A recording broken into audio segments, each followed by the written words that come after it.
Morning. Chris. Morning. How are you? I'm good. Well, it's just us. Oh, here comes Matt.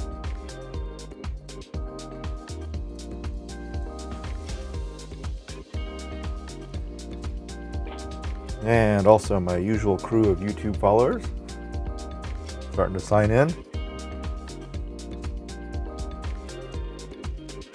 Well, this is going to be a fun week. Today we're going to start digging into, now that we know a little bit about pointers and arrays, we'll start looking at how to deal with strings. We've already looked at strings a little bit. We're going to start looking at them a bit more this time. And also, starting on Thursday, and maybe if we have some time today, I'll introduce the next programming assignment, which is really a lot of fun. This one is called CSI, Computer Science Investigations. And your job as a forensic detective is to go and find the JPEG images that are hidden inside of a corrupt SD card. So I've got a file containing the contents of an SD card that doesn't work, and you got to go and find the JPEG images that are on there and pull them out. Again, lots of array stuff. And so today's material, even though they are dealing mostly with strings, a lot of the material from today will also apply to that assignment as well. So we want to pay attention to this one and see how it applies to Thursday. So this will be a fun week. And the CSI assignment is really good in that it's a totally creative assignment. There's no one right way to do this. Yeah, you're just going to have to figure out how to get those images out. I'll give you some hints, of course, but really the bulk of the work is up to you. Any questions before we begin?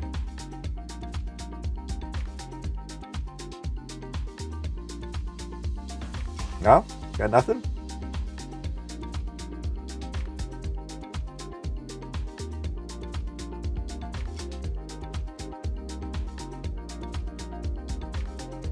We had a really good conversation yesterday.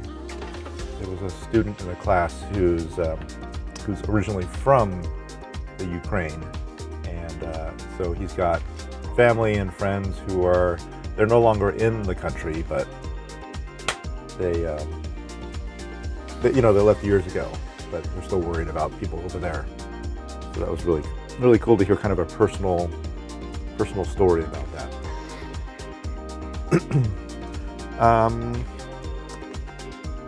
Let's see. When do we get started?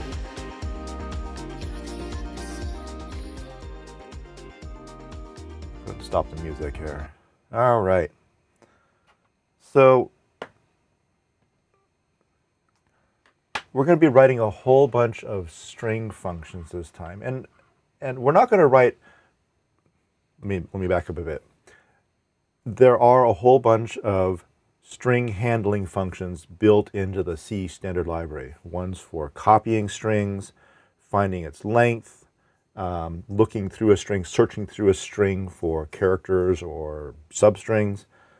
So there's a whole bunch of them, and we're not going to just go over a list of those. We will eventually go through those things, but what I wanted to do this time was give you a little bit of insight about how those functions actually work. And we're going to do that by replicating a couple of the functions that are built in the standard library and also writing some of our own. So the first one we're going to start with is, how do I find the length of a string? I've got this string here on the screen. It's just hello world. But how could I find out how long that string is? Remember, arrays and C's don't come with their length. And in fact, the length of this string, the length of this array is 100 characters. But the actual string itself is only using up a very small portion of it. So how do we write a function that would actually figure out how many characters are in that string? So the first thing, and the most important thing to remember, is that no matter how long the actual array is, the end of the string is marked with this null character.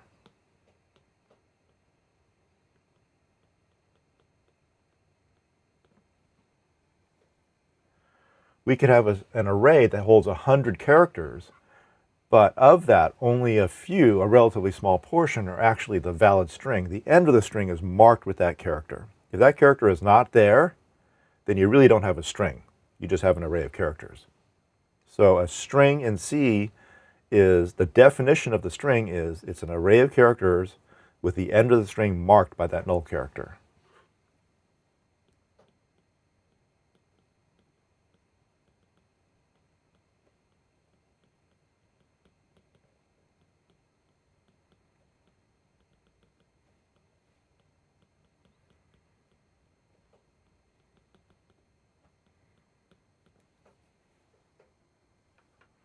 So let me say that again. A C string is an array of characters with the null character sitting at the end of the last valid character in the string. If you don't have that null character there, you don't really have a string. You just have an array of characters.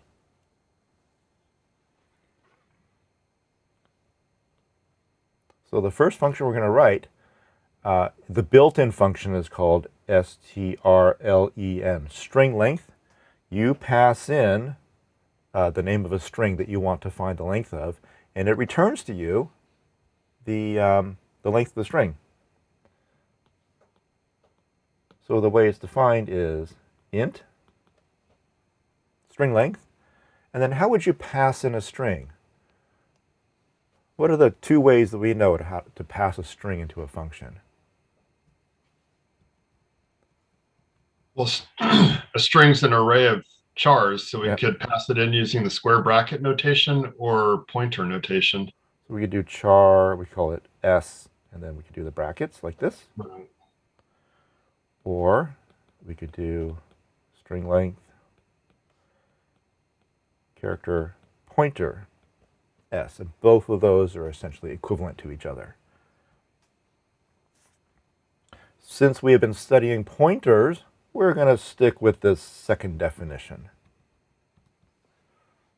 This is probably the most likely way that you'll see other programmers pass strings into a function, is they'll pass it in as a pointer to a character rather than using the bracket notations.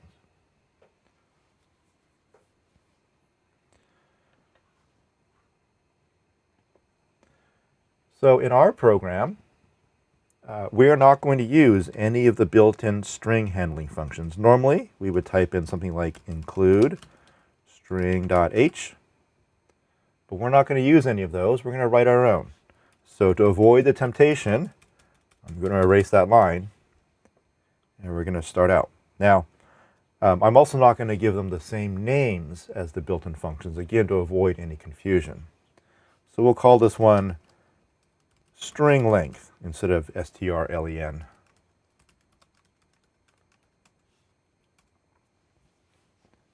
And what I want to be able to do is call this function,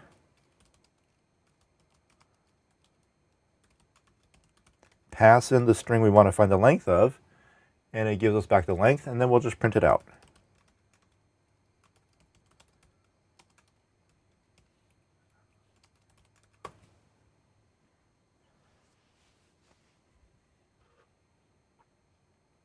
Okay, so that's what the declaration of the function is going to look like. And this is how I want to be able to use the function. Now let's work on what's inside the body of the function. So what we're going to do is we're going to start at the beginning of the string, and we're going to start marching our way towards the end of the string. We're going to keep track of how many characters we've seen so far, and then when we hit this null character, we know that we're done. We're going to need a loop to do this. Since we don't know how many characters we're going, this would suggest that maybe a while loop would be appropriate. A for loop is typically used for counting. If you know the beginning and the end, then a for loop is more appropriate. But a while loop here, we don't know how long it's going to go. And truthfully, it actually doesn't matter which loop we use. We can use either one, but I tend to go with a while loop. So I think we actually wrote this function before, but we used the array notation. Was that correct?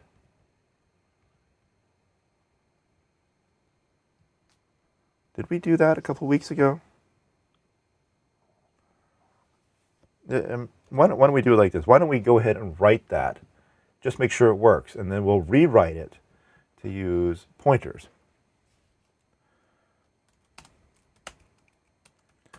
So I'll make a variable called I, and this is going to be our counter that keeps track of where we are in the string. And then we'll use a loop, and we'll say while the ith character of the string is not the null character, then just increment I. So we'll just keep looping, incrementing I as we go until we hit that null character. When we hit that null character, we're going to stop incrementing. And at that point, I will be pointing, not pointing to, but will be, the value of I will essentially be referring to this null character here. And so we can just basically return I at that point, and that'll be the length of the string. So for example, since these are numbered 0, 1, 2, 3, let me go ahead and number these.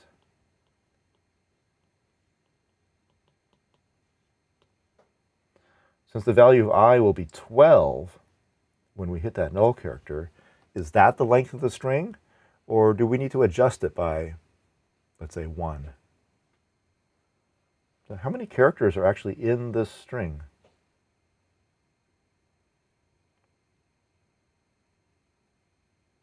Is it 11, 12, or 13? How many characters are actually in this string? So when we return the length of the string, we're not going to include the null character. We're just going to include what we would normally see. So it's 12 characters long. Yeah, so there's 12 characters here, which means the value of I, which is 12, is exactly what we want.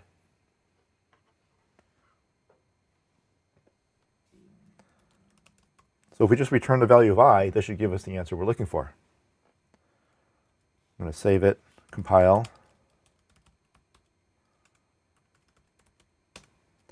And it says the length is here let's see, did I get this right? The length is 13. Oh, because in my example, I didn't have this comma. So let me erase that comma.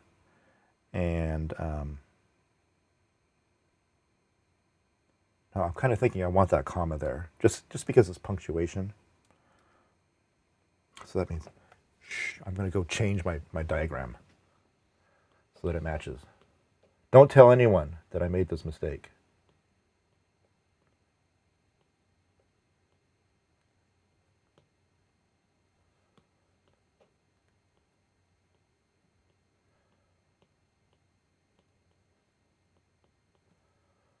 And then I also need to kind of extend this array off the end to show that the actual array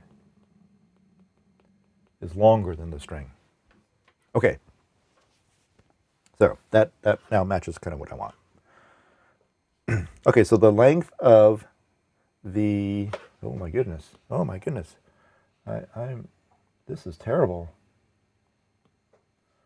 This is 13, 14, 15, 16. Did I get that right? This is 11. This one here is 12, 13, 14, 15. Good. I think that's right.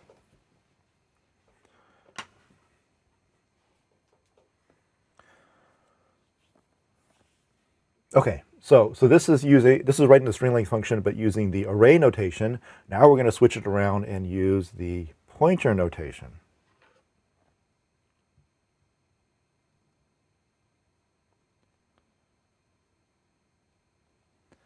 So when we start out,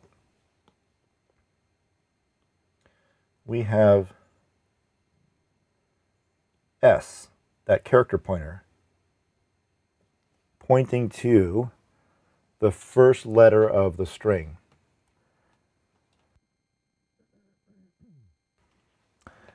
And in our function, S, this variable called S, is a local variable to the function itself. It contains the address of a character, but it's a local variable. And in fact, no, never mind with that. It's a local variable to this function, so we can change its value without affecting the string itself and without affecting the caller. The caller has passed in the address of the string. But we can go ahead and change the value of that variable. We can have it point to something else. As long as we don't modify what it's pointing to, we're okay. But we can change the actual pointer itself. So that's what we're going to do here, is instead of indexing, using I to index into the array, we can just say, while the thing that S is pointing to is not the null character,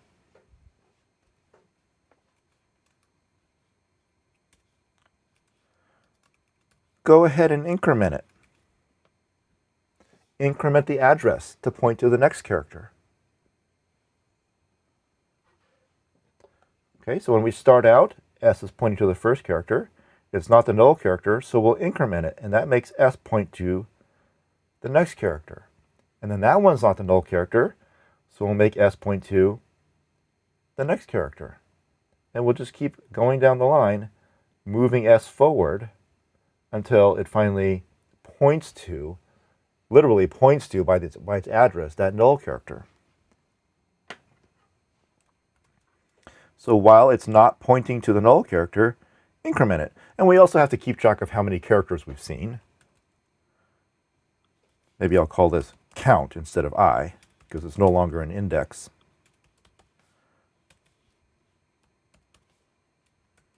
So we'll start the count at 0, and as long as we're not looking at the null character, we'll increment the pointer and we'll increment count, and then we'll return count.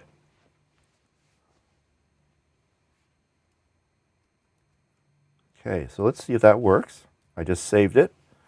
We'll compile it, and it still says 13. Now, you may be thinking at this point, well, that looks actually more complicated than what we had before. What we had before was just a simple index into the string, and now we've got like two variables. We're incrementing S and we're incrementing count. That looks kind of weird. Like we've got two variables that we're incrementing. You know, and they're incrementing in lockstep, right? Whenever we increment one, we increment the other one. So is there a way to maybe get rid of one of those increments? And the problem is we can't, because one of these is an integer, the count, and one of these is a pointer. So we can't like use one in place of the other. But, and here's where some of the idiosyncrasies of C can kind of take over and help us. We can actually shorten up this function a little bit.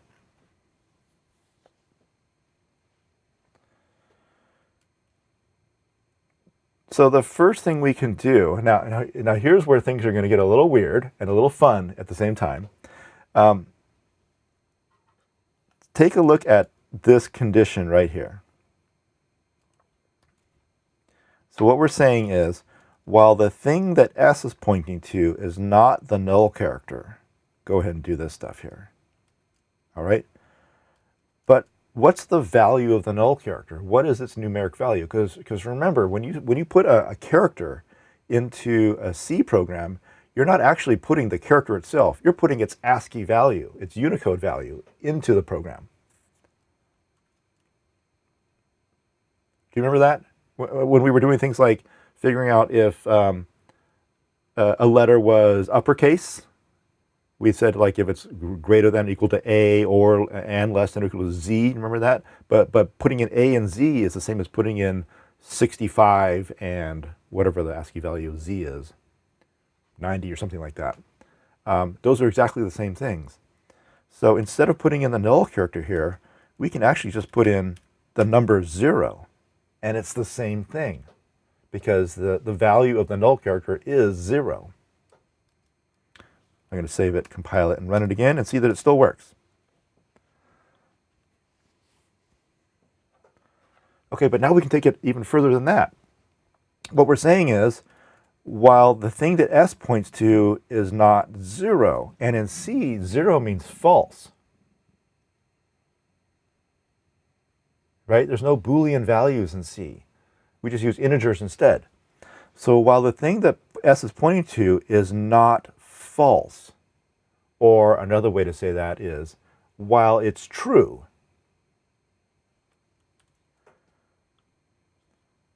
well, so that means we can just get rid of the comparison to 0 entirely.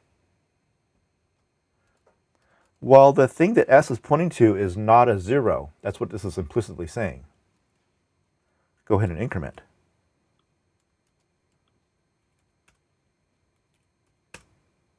Still works.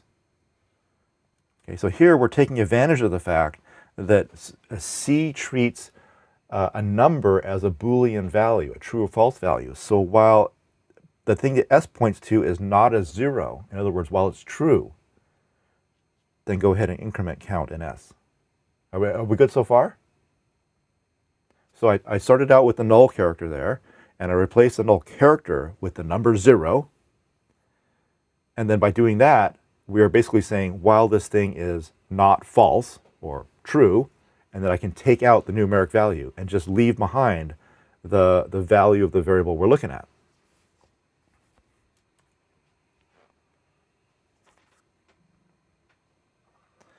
And then we can go one step further.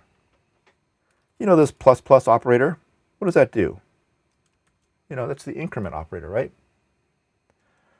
Did you know there's two increment operators? There's the plus plus that goes in front and the plus plus that goes in back. What's the difference between those two?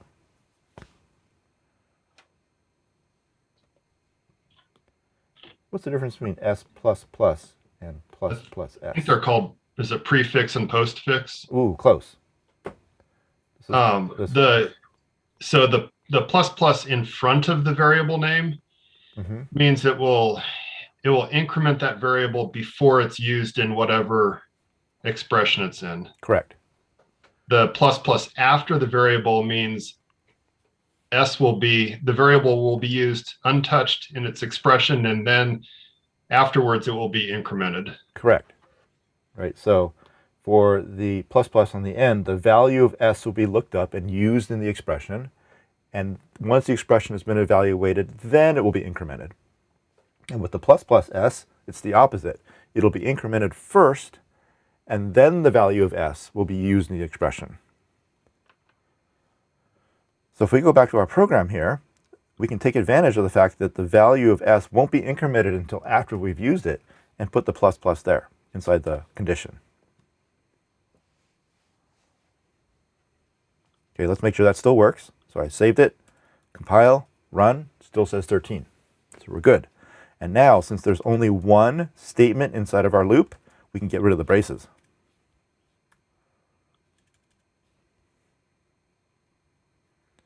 And then we can even bring this count plus plus up on the same line.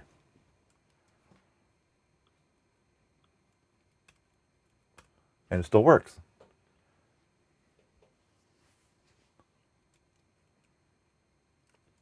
So this version of the program that you see here is probably a lot more similar to what's actually in the standard C library as far as the syntax and the way they're using the pointer inside. They pass in a pointer. I say they, meaning whoever wrote the string length function in the standard C library. They pass in a pointer, they initialize the counter to 0, they do a loop that looks just like this. Increment S, but after looking at what S is pointing to. And as long as that is not a 0, keep incrementing the count and then return the count.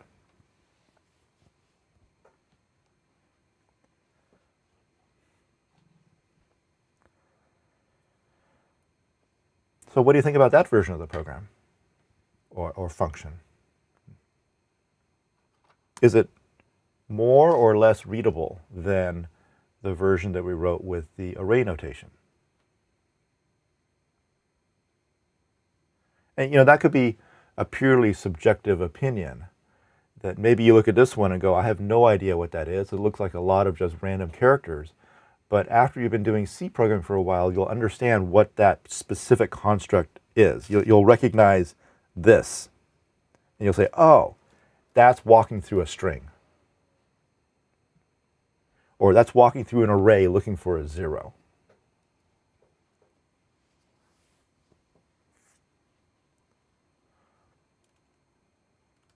So it could be it's less readable now, because it's not using a set of syntax that you've necessarily seen in combination before. But after doing C programming for a while, you'll recognize this kind of specific setup here. And we may end up using this.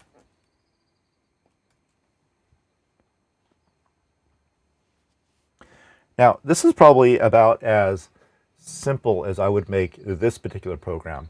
But we could actually go one step further and perhaps make it less readable, but still completely equivalent.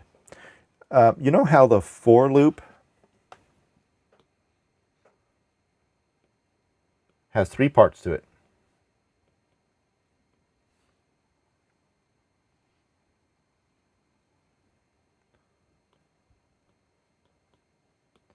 It's got the initialization, the comparison, and then the increment. The initialization is what it does before the loop starts to run. The comparison is what it does on every iteration of the loop. And the increment is done down at the bottom of the body of the loop. And then there's a body to the loop here. And so writing a for loop like this is absolutely equivalent to going initialization and then while, comparison, body, and then increment. All right, so this part of the loop just goes over here. This part of the loop goes here, and this part of the loop goes down here. So if we come back to our program here, we could rewrite this as for int count equals 0. That's our initialization. Our comparison is *s++, and our increment is count++. And then there's no remaining body. That's it. I just put a semicolon there because there's nothing left to the body.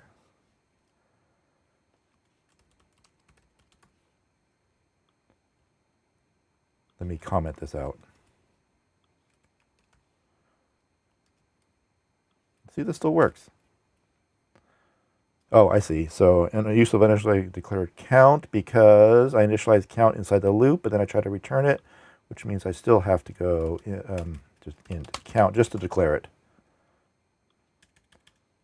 I can do like this.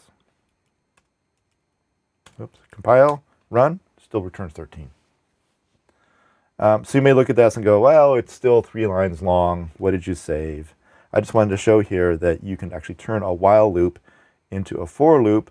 I guess the trickiest thing here is the comparison in the middle doesn't use the same variable as the initialization and the increment. And there's no requirement that it does, only that this is something that returns either true or false in the middle. Also, it's also interesting that the comparison in the middle contains an increment in it. There's no requirement that it does or does not. And the increment over here is, obviously the variable we're using for the initialization, but it's not the variable we use in the middle.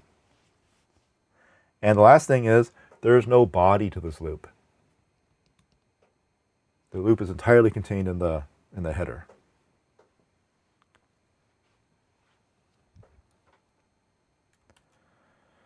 There's a request. Can we see the code in string.h library?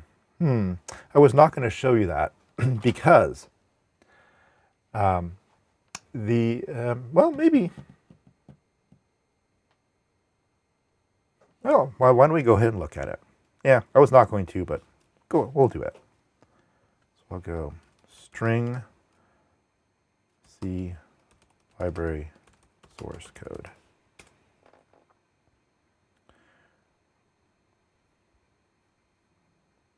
There's going to be a whole bunch of them out there. Let's look at let's look at this one. It may be a little tricky to find it, but we'll try our best.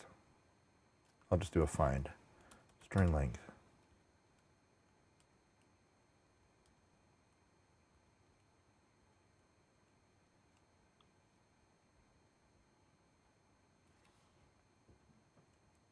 Here it is.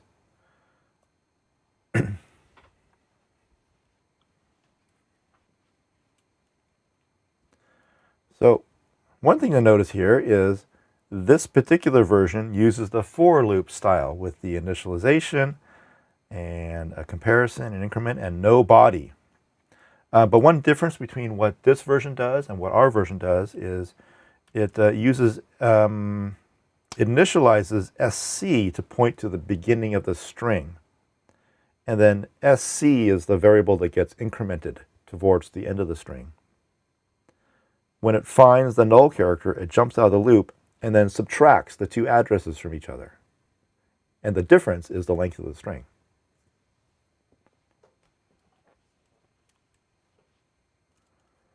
So that's that version. Let's go look at a different version.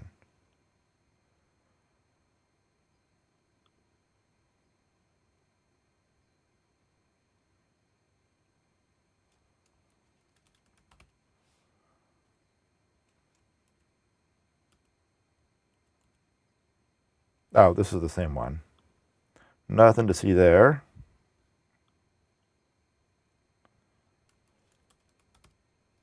This is an H file, so that's not going to give me anything that I need.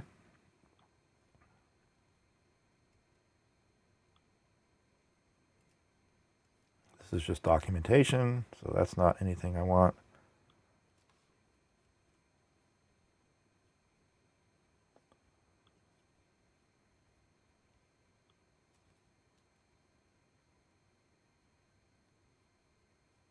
I'm going to look at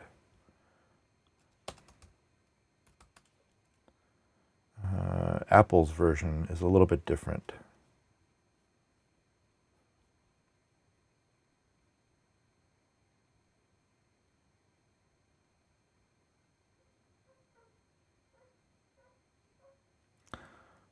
This particular version does it kind of the same way. It has string and p, and then initializes p to point to the beginning of the string, increments p, and then subtracts the two when it reaches the end. But notice that this one here has the condition inside the body of the loop. See, here's the thing, and this is originally why I wasn't going to show this to you, is these different companies have slightly different implementations of the string length function because they don't want to get in trouble with each other. You see, all the source code that you write for your libraries is really copyrighted. Now, you can explicitly give up the copyright and say that this is in the public domain, or this is using a more liberal license to say other people can use this. But some companies decided not to do that. They said this is our version of the string length, and so they have to write it differently than other people's versions of string length so that they don't get accused of avoiding the copyright or infringing the copyright of someone else's string length function. Even though this function is really simple, and once you know about pointers, pretty much anyone can write the function, you have to write it slightly differently just to keep the lawyers off your back. So that's why you see these very slightly different variations on the way it's written, just so that they don't get accused of blatantly copying it from some other company. That has gotten some companies in trouble in the past, where they took someone else's implementation of some function and just dropped it right into their code. Or they developed a function that did the same thing, and if you ask like any seasoned programmer, how would you write this function? Pretty much all of them would do it kind of the way we did it, right? Either this way, or using the array notation. That's just the way pretty much anyone would do it. But in order to avoid being accused of copying someone else's stuff, you ought to just do it in a slightly different way. So that's why I originally didn't want to show you all these things, because you might see versions of the function that behave a little bit differently or written in a way that looks a little odd. And it's not like the most straightforward way to write it. Nevertheless, it can be very educational once you understand the syntax to go and look at those things and see all the different ways that people have come up to calculate the length of a string. That's not like the most straightforward way to do it.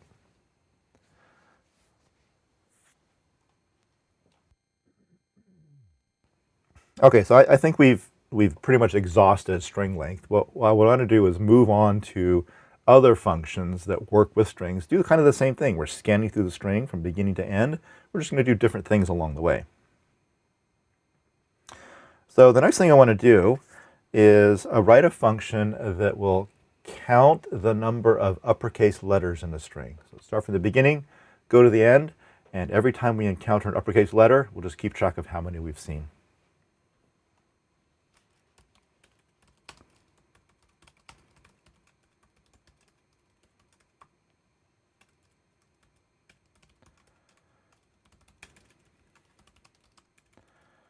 Oh, can't type this morning. There are %d uppercase letters.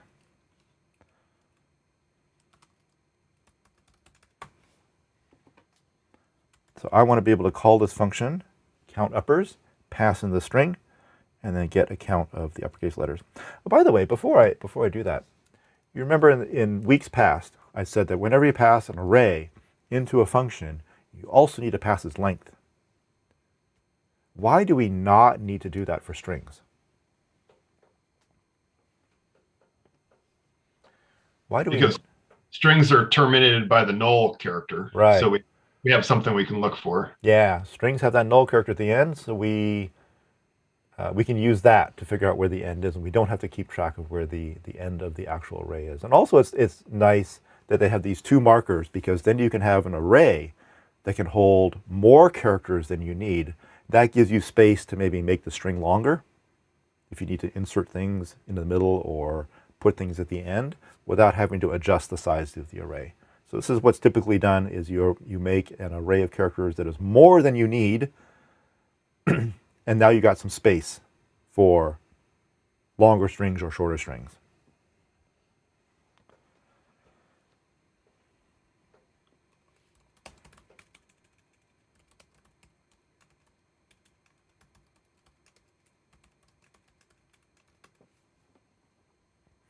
So we'll write this function in kind of the same way. We'll start at the beginning of the string, and we'll march our pointer forward until we hit that null character. And every time we encounter an uppercase letter, we'll just bump up a count. So let's initialize that count to 0. And then we can use the same kind of loop we had up here. I don't think I'll write this confusing for loop, but maybe I'll use this while loop. So while the thing that s is pointing to is not the null character,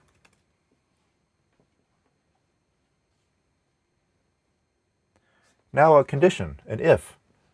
If the thing that s is pointing to is, oh, you know what? We can't do this loop. We can't do this. We can't do this. Like star s is greater than or equal to a. We can't do this. Why not? It's not going to work. Do you know why?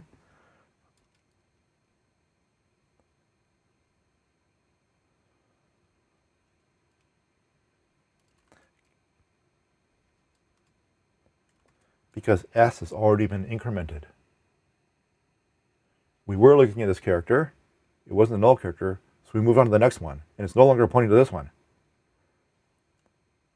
So we can't do this. We're going to have to go back to not doing the increment in the condition. We'll do the increment later. Okay, so while the thing that s is pointing to is greater than or equal to the letter A, and the thing that s is pointing to is less than or equal to the letter Z, we'll increment that count. And then regardless of whether it was an A or a Z, we have to increment s.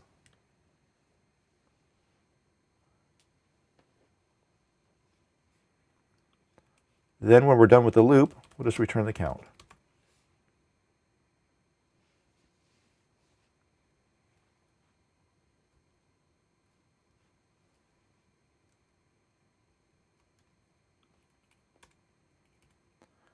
So when we run this, we should expect the output of this to be 2, because there's 2 capital letters, the H and the W. Good. It says there are 2 uppercase letters.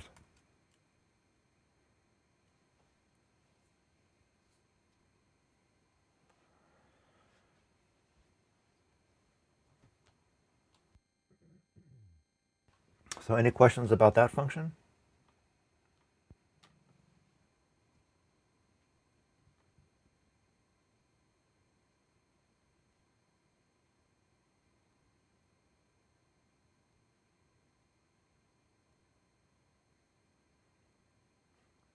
So you'll kind of see there's more or less a recipe that's being followed here. You can do it one of two ways. You can go int I equals 0, and then while string sub I is not equal to the null character, or 0.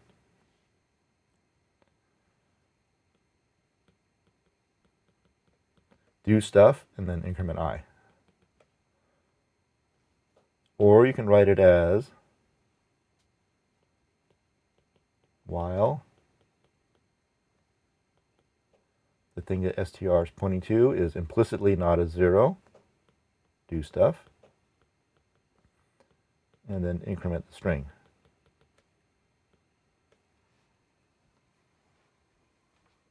So both of those will work. And so if you're writing a function that just needs to go from the beginning of the string to the end of the string and do some stuff along the way, here are two templates that you can use. Is there any difference ultimately between using the array notation or the pointer notation? Probably not. Pretty sure that if we put these into that compiler explorer and turn on optimizations, they'll come out being exactly the same.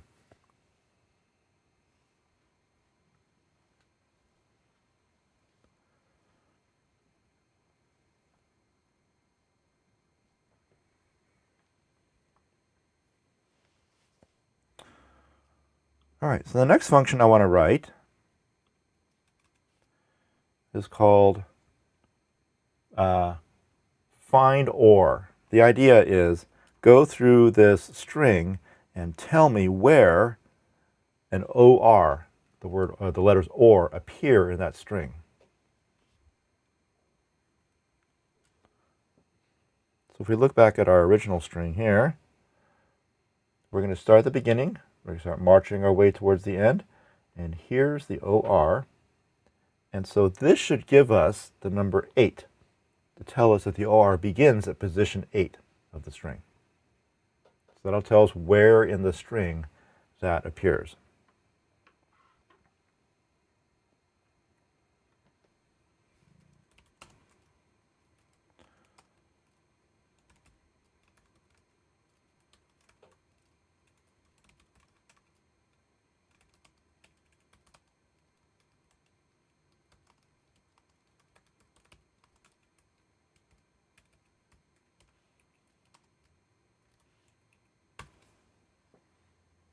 I want to be able to call find or, pass in the string, and then it tells me where it appears. In this case, it should appear at 8.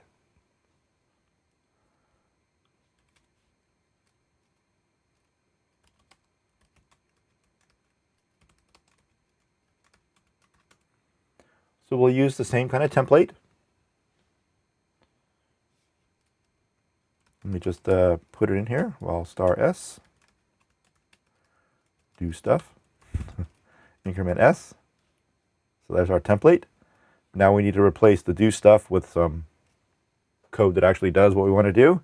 We might need some code above the while loop. We might need something below. Certainly we'll need something below because we have to return something.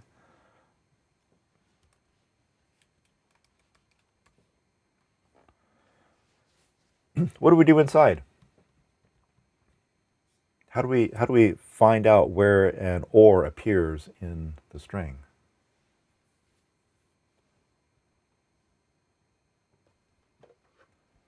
Remember, s is pointing to a character here. So we're going to march s downward.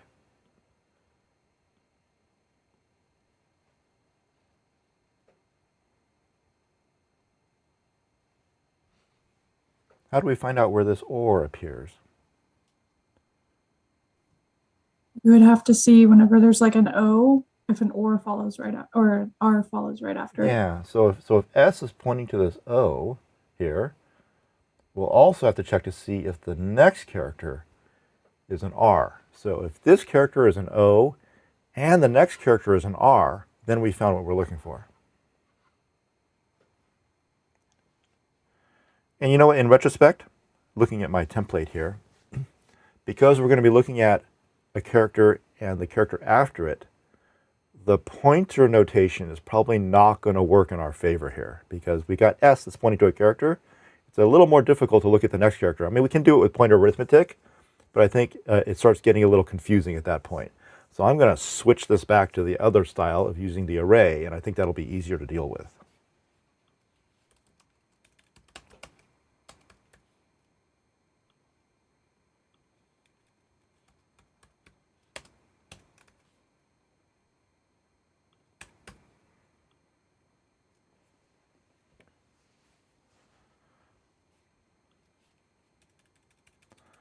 So we can say if S bracket I is equal to the little o, and S bracket I plus 1 is equal to an R,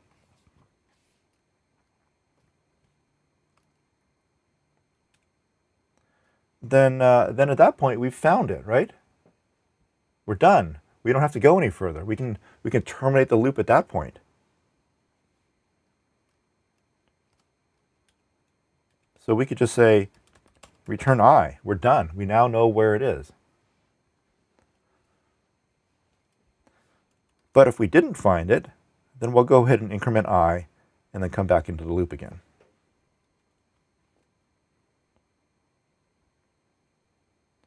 Now we've got this leftover return at the bottom. And that's reserved for the case where we got all the way through the string. We completed the loop. We got all the way from the beginning of the string to the end of the string, found that null character, and we never encountered the OR along the way.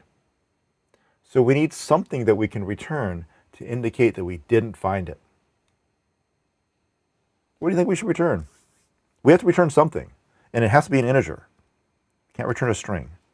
Can't return like true or false. We have to return an integer. What should we return here? So I would return a -1. That sounds pretty good. Why wouldn't you return a 0 to indicate false? Because 0 is a valid index in the array of characters. Good. So the OR might appear at the very beginning of the string, and in that case, 0 would be a valid number to indicate that it's there. So a negative number works pretty well because you can never index negatively into a string.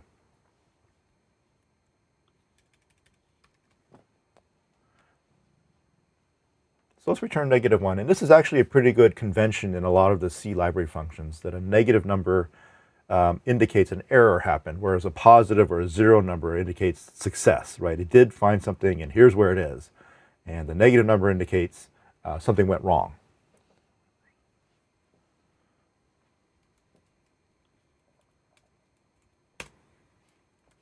So this is correct. It appears at position 8. And then let's try removing the OR from this. Let's just change this to an X, right? Just so that it's not there. We'll compile the program, run it again, and now it appears at -1, which indicates that it didn't find it.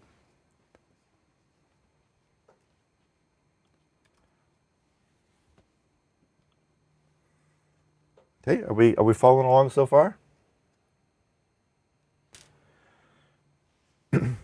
Now, what would happen if the string contains 2 instances of OR inside of it?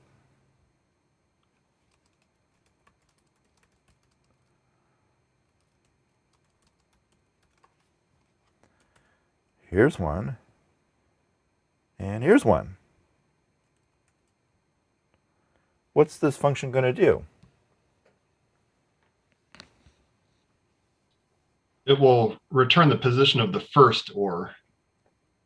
Correct. So the way we've written it, as soon as it finds the first OR, it's just going to return at that point, and it's not going to let us know that there's another one.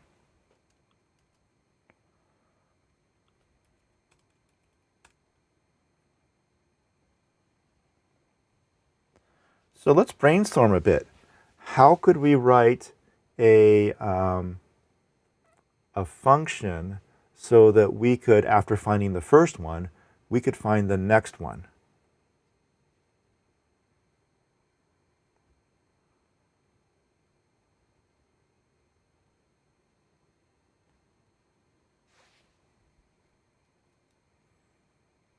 So right now it just says 8. How can we find the next one?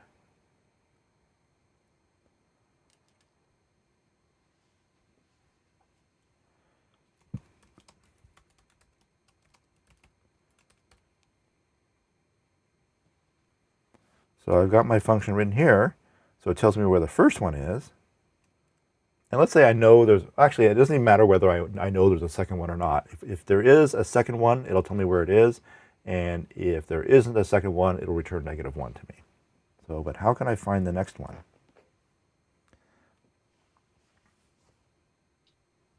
So instead of passing in the pointer to the first element of the array, we could pass in the pointer to the element following what it found the first time. Ah, so I get what you're saying. We're essentially going to lie to the program. In the first version, in the first call to it, we said the string begins here at str. But we could call find or again and just tell it the string begins somewhere else.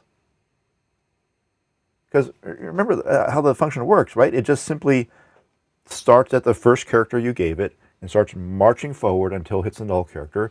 As soon as it finds the or, it will stop at that point. So we can lie to it. We can say the string that we want you to start at actually starts at position or +1, or 2 in this case, since we know that it's 2 characters long. But we can take the address of the first character of the string, add on the position number that we found, which is 8, go one more, and then start searching from there.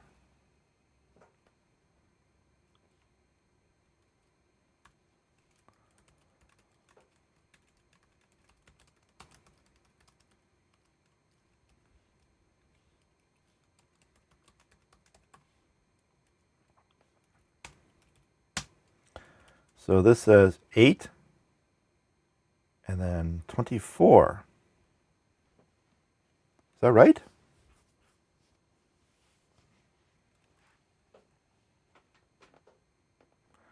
Let's see. So this is 8 right here, and this is 9, 10, 11, 12, 13, 14, 15, 16, 17, 18, 19, 20, 21, 22, 23, 24. Actually, 24 is the word like. It didn't find this one. It found like.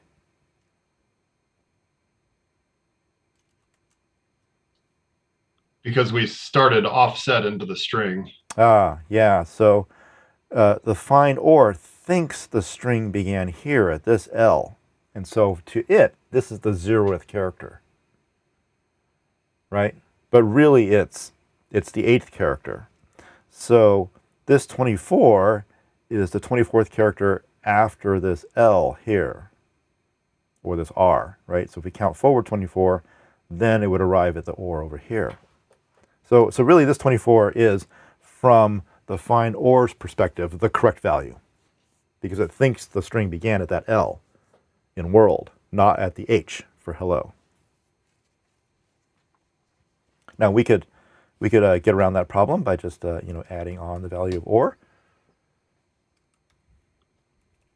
because we know where it actually begins, and it says it now appears at 32, which I believe is correct. If we counted 32 characters forward, we'd end up at the or over here.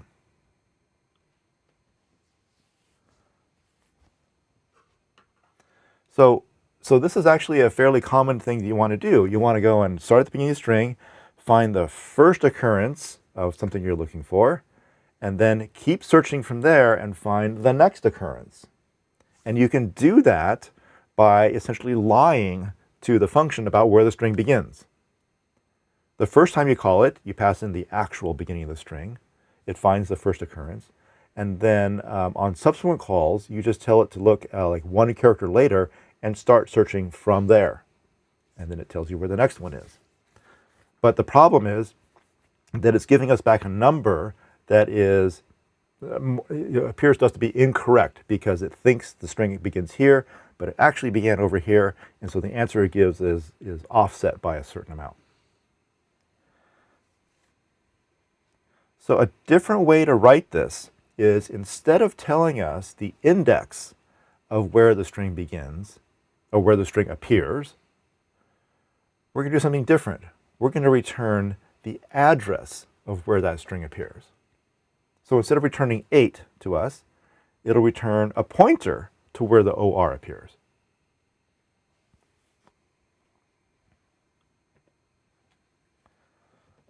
So looking at a picture here, so instead of giving us the number 8, I want it to give us the address of that O. And it says, here's where the OR is, here's the address of it, so you can actually go right to it. Here's where it is.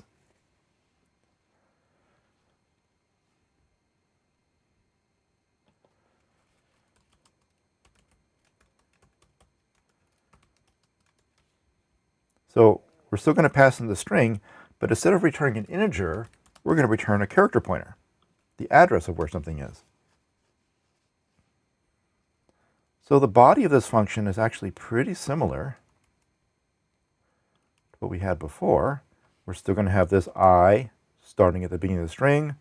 We're looking at the ith character of the string, and if we find an O and an R, we're not going to return I. We're going to return the address of the ith character.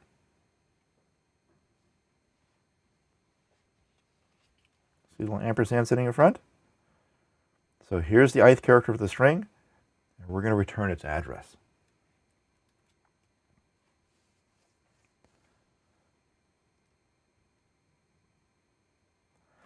Finally, instead of returning a -1 to indicate that we didn't find it, we can't return a -1 because a -1 is not an address.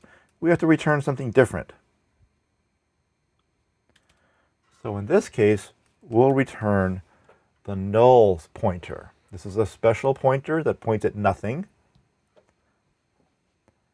And we'll use it to indicate that some kind of problem happened. So we didn't get back a valid address. We got back a null indicating that the OR was not found.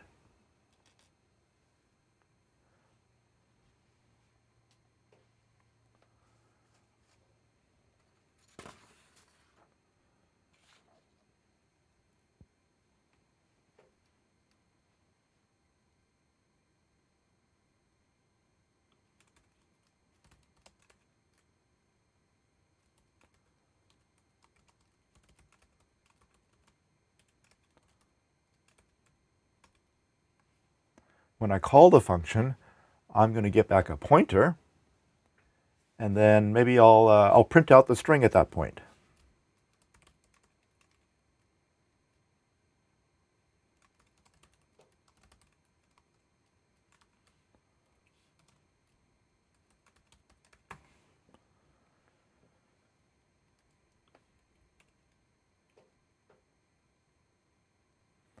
Okay, to use the null in your program, you need to include standard library, which does not include the string functions, but I believe it does include the definition of OR. Did I compile it? No. What am I doing wrong here? I feel like I'm doing something wrong. Oh, it's because null in C is all capital letters. So in Java, it's all lowercase letters. In C, it's all capital letters. There we go. Compiles. Okay, so we don't need the standard library at all. Get rid of that. And then I forgot to put. Sorry, I'm scrolling around here. I forgot to put a new line character at the end of this, just so it looks pretty. Let me make sure it works. Yes.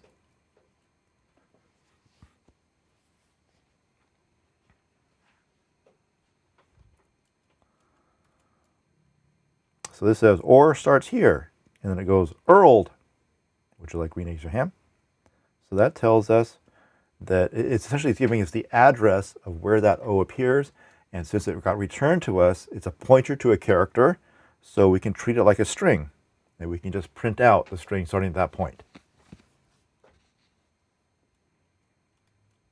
So what's the difference there? I guess the primary difference is now we're being passed back the address of where that or appears, and we can treat it just like it's a string. It has a null character sitting at the end. We no longer get a number back, so we don't know where in the string we are. We just know we're somewhere in it, and we found that or.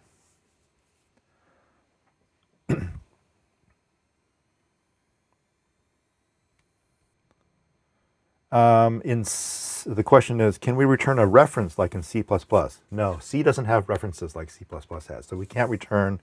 We have to return a character star. We can't return a character ampersand. Doesn't work in C. That's a C++ thing. So how would we find the next occurrence of or?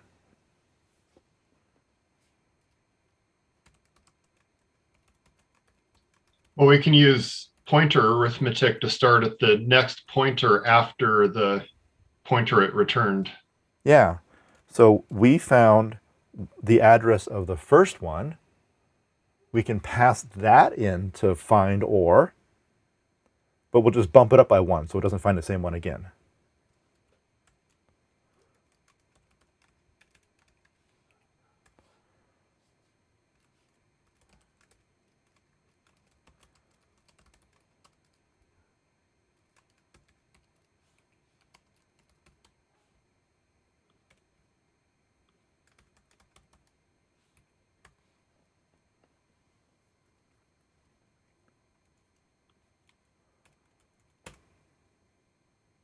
And in this case, it found or eggs, which is good. Oh, don't worry about it. It's not a dumb question. I would be confused as well. And you know, I've been wondering whether, well, first of all, a lot of people say that C++ is what's called a superset of C, that any valid C program is also a valid C++ program, but the reverse is not necessarily true. It's definitely not true. But what that means is there's some syntactic stuff in C++ that just isn't in C at all. And some of the stuff is starting to trickle down. Like for a long time, C didn't allow you to, where's an example of it? We don't have one in our programs here, but C didn't allow you to initialize a variable inside of the first line of a for loop, right? You couldn't say like for int I equals 0. You couldn't do that in C. You had to declare the variable outside and then initialize it, you know, in the first part of the for loop. And it wasn't until the 1999 version of C, you know, almost 30 years after C's creation, that they finally said, okay, we'll allow that. And I think that was in part a trickle down from C++ and also from Java as well. And then C also doesn't allow you to do things like function overloading. If you have a function called print age, you can only have one of those. You can't have a print age that takes in an integer and a print age that takes in a long, right? You just can't have two functions that have different parameters but have the same name. In C++ you can have that, and in Java you can have that. As long as they take different parameters, you're good. So there is, I think, a proposal in the very latest version of C to finally allow that, to finally allow function overloading. But the people who define the standard for C have been very reluctant to just add lots of new features to the C language because they want it to be a relatively stable language that doesn't change a lot over time, so that it can be used for things like systems programming, operating systems programming. For operating systems are typically one that you might start, and then that code base lasts for decades, because you're making a computer system that has to be maintainable and usable for a very long time. And if you're constantly changing the language, then there's a lot of code that needs to be updated all the time to get it to work with the new versions of the language. So there's been a deliberate decision to make C be as stable as possible, and to very carefully consider the new things that are being added to it without upsetting a lot of existing code. They decided that there are other languages out there like Rust, Go, and things like that, where they can try out all the new stuff and make that be cutting edge. But C is going to be a stable, not quickly changing language as a result. Other people would say, well, you know, because it doesn't incorporate some of these new features that contemporary programmers are used to. You know, some people are saying, well, maybe C is showing its age now, right? It's not keeping up with the times. And I personally have a personal interest in learning a language like Rust, because that's kind of like it's being billed as a systems programming language like C, but with a lot of the new modern contemporary language features that programmers are used to, like function overloading and arrays that don't allow you to walk off the end and crash the program, crash the computer.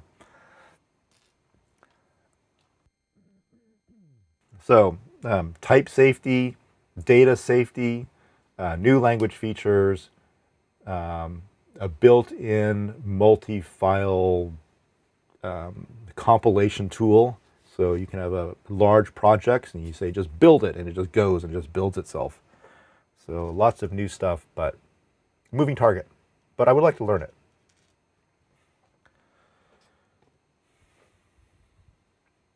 Okay. So why have these like, why do it one way or the other? Like, what's the use of passing back a pointer to something rather than where it is? Well, as we've seen, it can be useful because it helps us. It's a little bit easier now to just move forward through the string. We can find the first occurrence and then just pass in the address of the next character, and it finds the next occurrence. And we can use this inside of a loop to find all the occurrences of you know, a substring within a string fairly easily.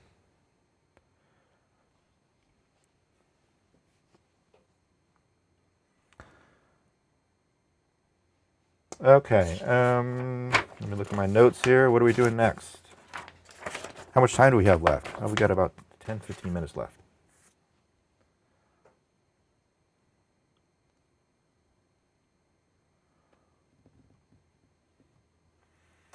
I think for our next function, what I want to do is, I've got this long string here.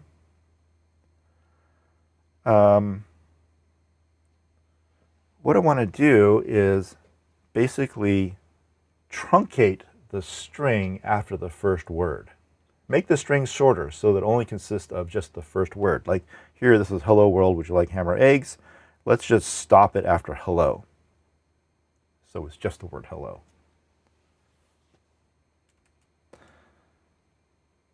Interestingly, if you want to do something like this in C, you don't need to make a new string and copy over the characters that you want. You can alter the string and effectively stop it where you want. Remember this, the end of the string is marked by that null character. So if we just move where that null character is, we will effectively make the string shorter. Because all of these string functions just simply look for the first occurrence of the null character and they stop there. They don't know, they don't care that there's anything beyond it. As soon as it sees that first null character, done.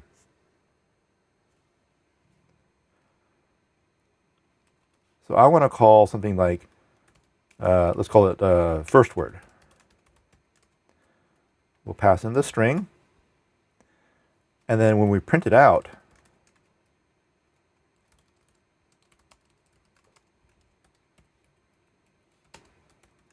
we won't see the whole string. We'll just see the first word.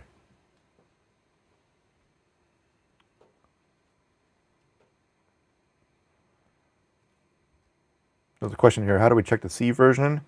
You can pass in -- version to your compiler, but that just tells you the version of the compiler. It doesn't tell you what version of the C language it's adhering to. So I believe that there's some defines or some flags you can pass in to find out what. And you can actually tell the compiler what version it should adhere to. So there's the language feature, there's the language version that it knows about, but you can you can back it down. You can say, I want you to allow only syntax for, let's say, the 1977 version of C. Or I want you to allow only syntax for the 1999 version of C and nothing beyond. But that's not for right now. So I want to call first word, and then when we print out the string, we won't see the whole string. We'll just see the first word of it. Now this is a void function because we're not returning a new string. We're just altering the existing one.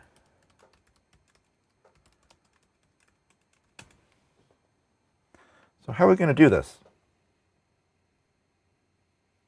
We're going to start at the beginning of our string. We're going to march forward towards the end. And then let's just say if we hit a space, then we know the first word is done. I'm going to ignore the fact that there's punctuation here. Let's for illustration purposes, let's say the punctuation is okay. When we hit a space, we're going to stop. So how are we going to make the string be only this long? So when you find that space, we'll just stick a null character right there. We'll essentially replace that space with a null character. And then when we go to print it out, it'll start at the beginning of the string. And then when it hits that first null character, it'll stop. Yeah, there's stuff back over here.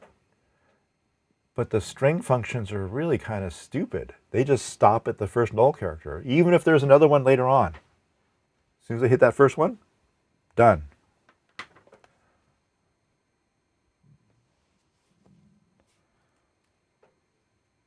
So let's start a loop.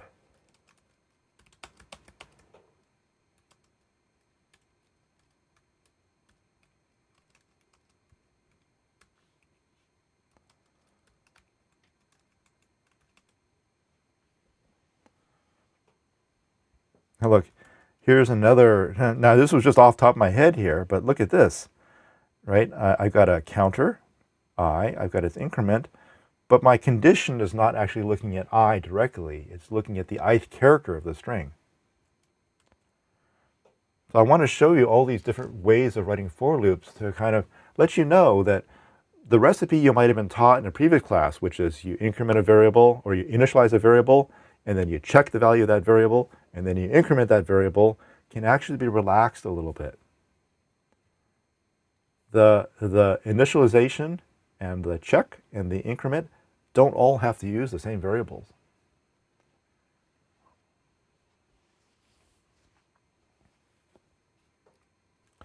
So if the ith character of the string is a space,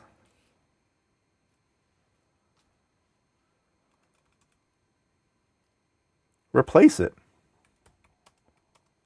with the null character, and then just return. We're done at that point.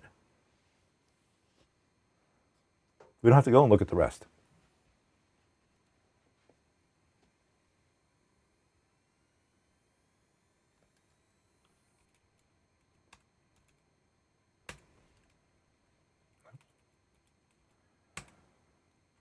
And there we go.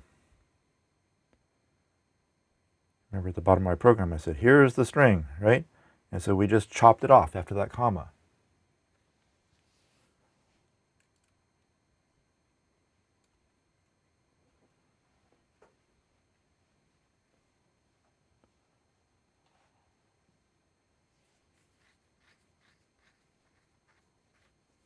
Any questions about that one? Let me go back and show it to you on the screen here.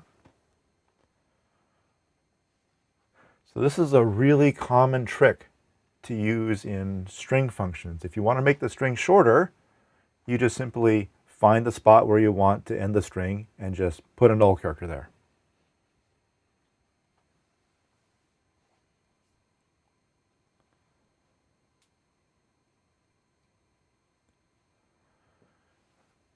The question is, what happened to those other characters that you chopped off in memory? They're still there. They are still there.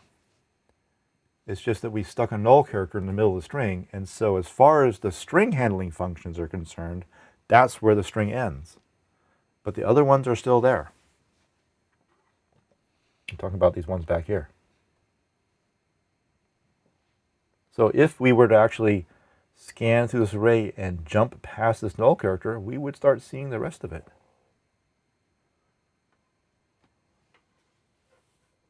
If we wrote our own loop to go through the string but ignore this null character and just go past it, we would see the rest of it. And eventually we come across the next null character. So it's still there.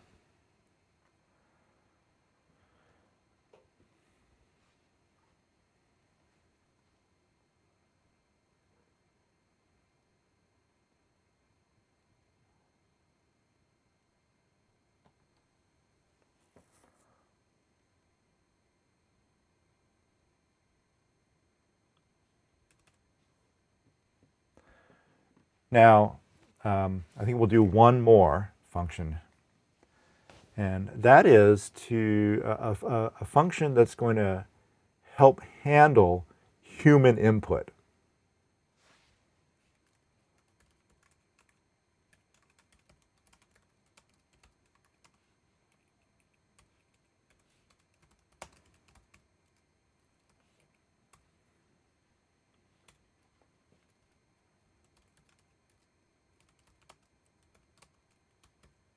So you ask someone to enter their name or an address, and invariably, not invariably, but occasionally, you get someone who enters in their information, and then because maybe they're copying and pasting from some other source, you end up with some blank characters at the end of the string. Like they accidentally typed a few extra spaces, or because they were copying and pasting, some spaces got in there, and so there's some extra space at the end of the string, and you don't want those there.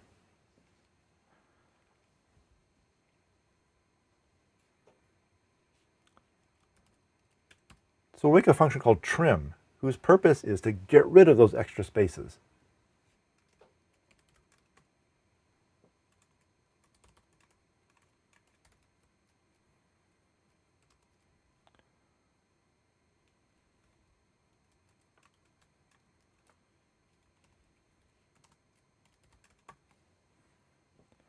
So we're going to call trim on the name they typed in, and I put some asterisks around the %s just so that we can see that when we're done, there won't be any more spaces at the end of the string.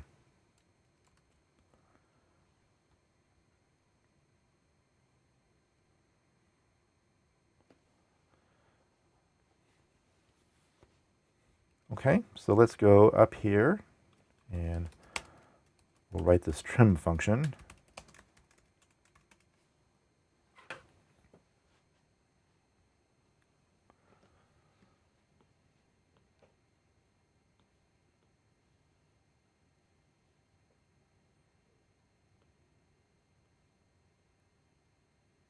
So if I typed in my name, whoops, I'm in shape drawing mode. Here we go, B-A-R-R-Y. And then I put a couple of extra spaces on the end. And then because I'm using fgetS, it's also going to put a new line character at the end because I actually hit the enter key. And then here's the null character. So that's what the actual array of characters looks like. There's my name, a couple of spaces, a new line character, and then the null character. And I want to get rid of those spaces in the new line character so that the resulting string is just my name. Any ideas how we could do that?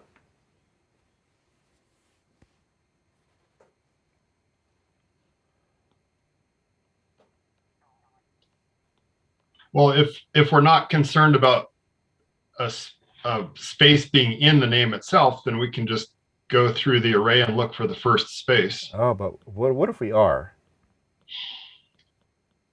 So I want to allow the space in the middle, but not the ones on the end.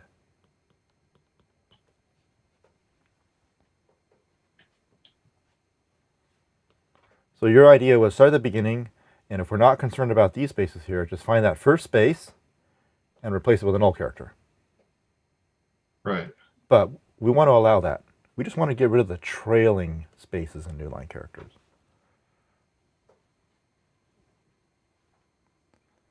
So you would find the first space and start from there, and then the next one you would say, okay, this is the end. This is where we're going to trim.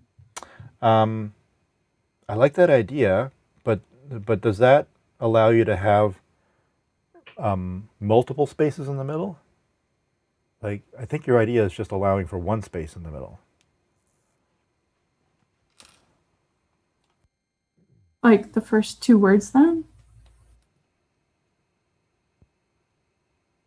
Can we try to make it a little more general so that it would work with any number of words and just get rid of the spaces at the end?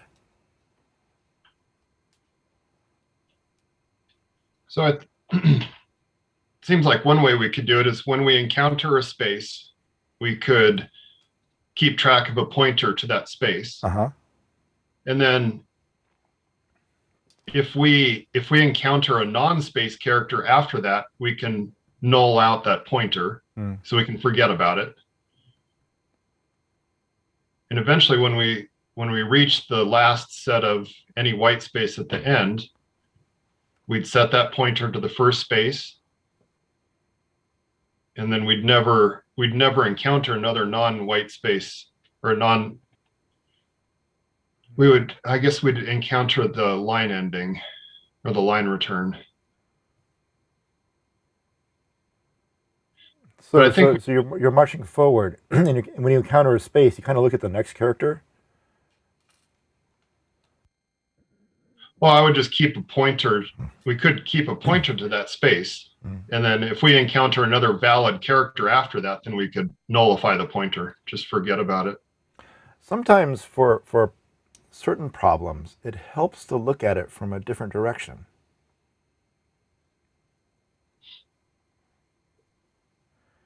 Then instead of marching forward through the string, trying to figure out where these last spaces are, what if we went from this direction?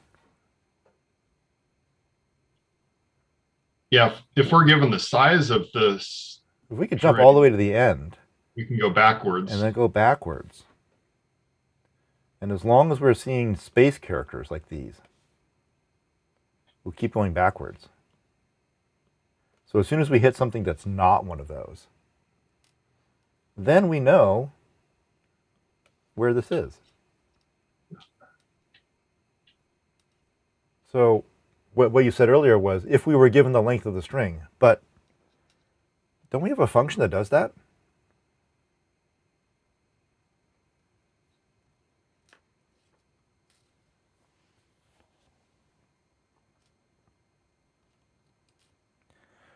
The question came up, so when we set the ith character to a null,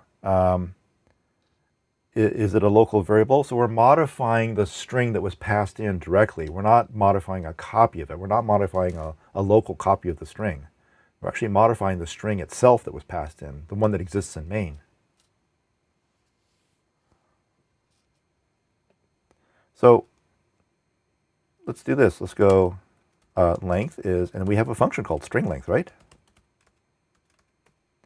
That'll tell us where the end of the string is. It'll tell us how long the string is, and by a nice side effect of that is it tells us where the end of the string is.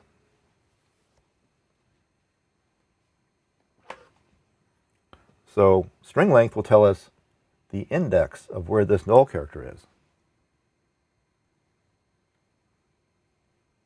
So the first thing we're going to do is we're going to hop it back by 1, just so we're not looking at the null character anymore.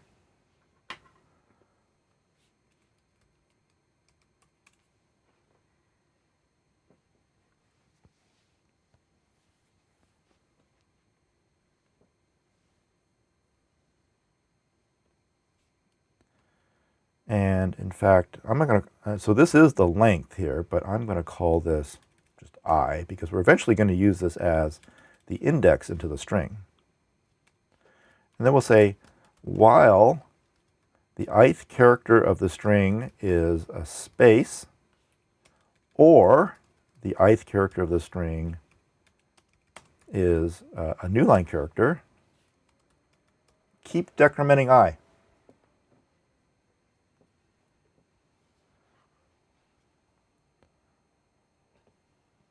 Okay, so I is going to start out pointing to that null character. We'll hop it back by 1. And then as long as the ith character is a space or a new line, we're going to keep hopping it backwards. So when we end up with that loop, I is now essentially pointing to this n in my name. But we want to replace the space with a null character, but we're pointing to the n. So what do we do there?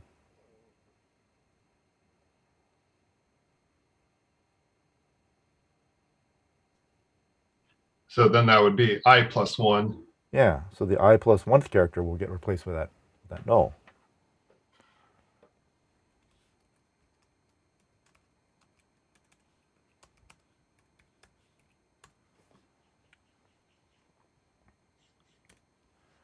Okay, and that's it. So we find out where the end of the string is. We go one character before that, and then we go into this loop that says as long as that character that we're looking at is a space or a new line character, keep going backwards. And then when we jump out of the loop, we'll go to the next character and make that be the null. And then that should have the effect of replacing the space character right after the last real character with a null, effectively chopping the string at that point.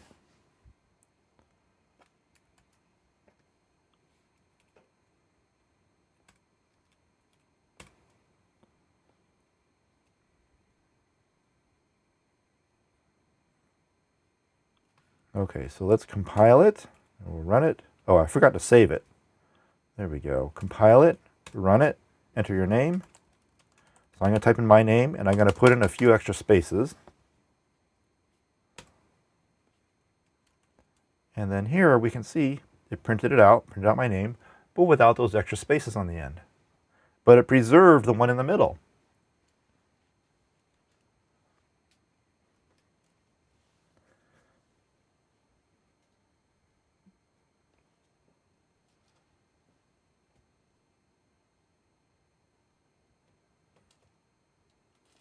Okay, so here's the function we wrote.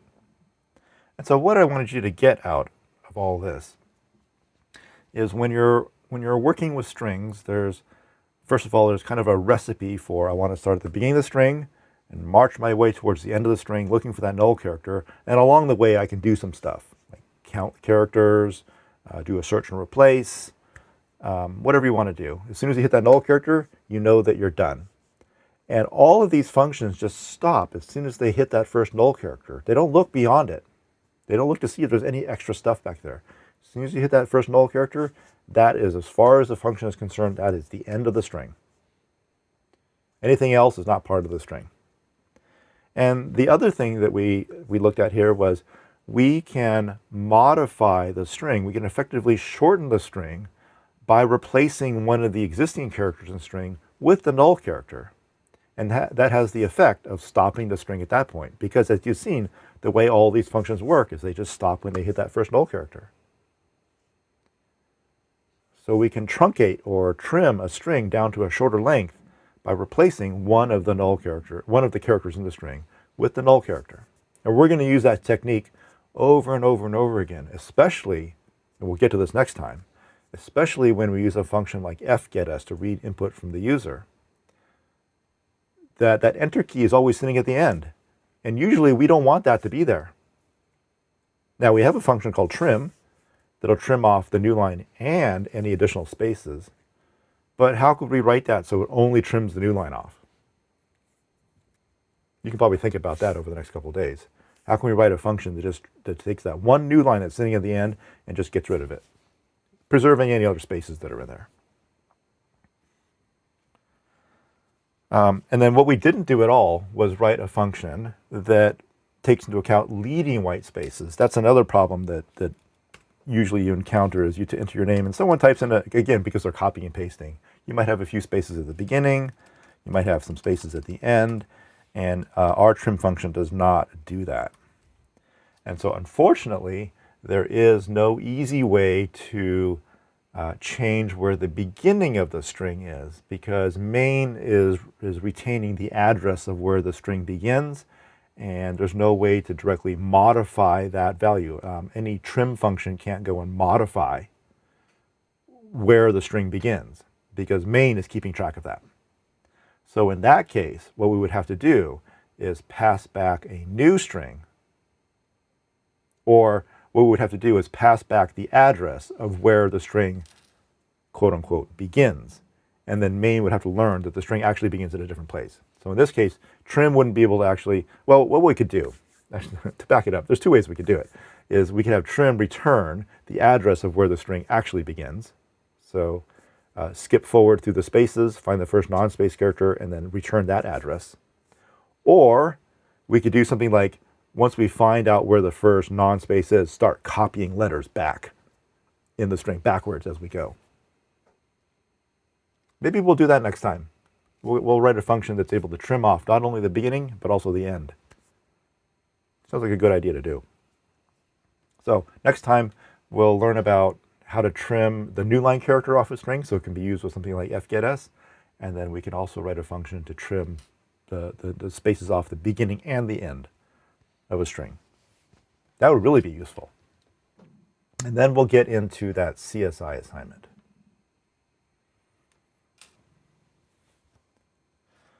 Okay, so we've reached 11 o'clock. That's it for today. I had a lot of fun. I love this string stuff because it's like once, you know, when I was learning C in classes, I did it all with array stuff. And then once I learned how to do it with the pointer stuff, it was not only like, you know, oh man, oh gosh, my program's just not got more complicated. It was like, wow, I see how we can do the same thing, but like two different ways. We can do it with the array stuff that we already know, but we can also do it with this pointer stuff. And not that necessarily you'll write all your programs that way, but just like, it's like mind expanding as a programmer to go, oh, there's this other way we could do it that just fiddles with the addresses. And I still think it's important because when we get to more complex data structures, or we get to functions that can search within like an array and search for something, it's useful to be able to get back the address of something rather than just its index, because we can do something with that address. Okay, anyway, that's kind of a preview of what's to come. So we're really moving in this course into new territory, stuff that didn't necessarily come up in your Java course, or wasn't able to be exposed to you because Java doesn't really give you access to pointers, not directly, not the way C does. It's there. Whenever you pass an object into a method in Java, you're just passing its address. In Java, the rules are very simple. If you're passing a primitive value, an int, float, double, Boolean, those get passed by value. If you're passing an object, which is everything else, into a function, you're passing its address in. So primitives are passed by value, objects are passed by address. Very simple set of rules in Java. In a language like C++ or C, you usually have a choice. You can either pass an object in by its address, or you can pass an object in by its value. You essentially make a copy of the object and you pass that in. Or there's a third choice that you can't do in C, which is you can pass it in by reference.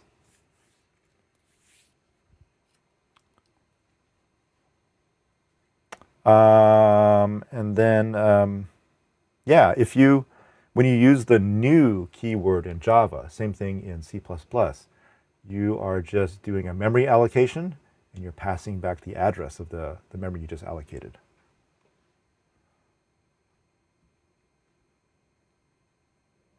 We'll be getting into memory allocation here really soon, like probably next week, how to create arrays and how to create objects in memory.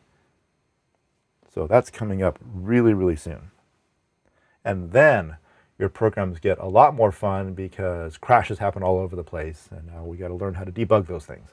So there's all sorts of stuff that we need to know. We need to know how to debug those things. We need to know how to create them. And that's all coming in the next couple of weeks.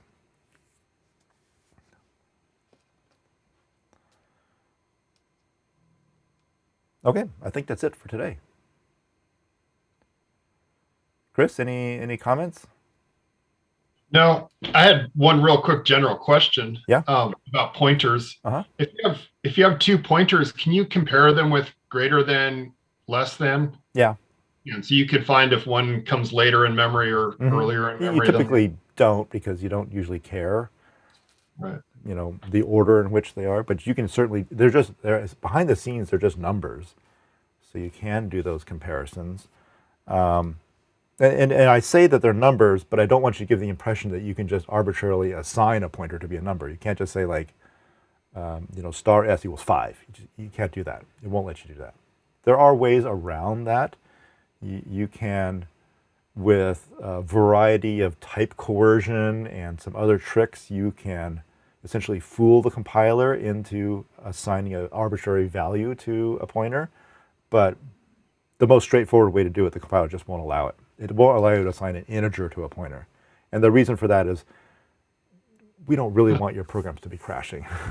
Yeah. So we're going to protect you from that, from making stupid mistakes like that.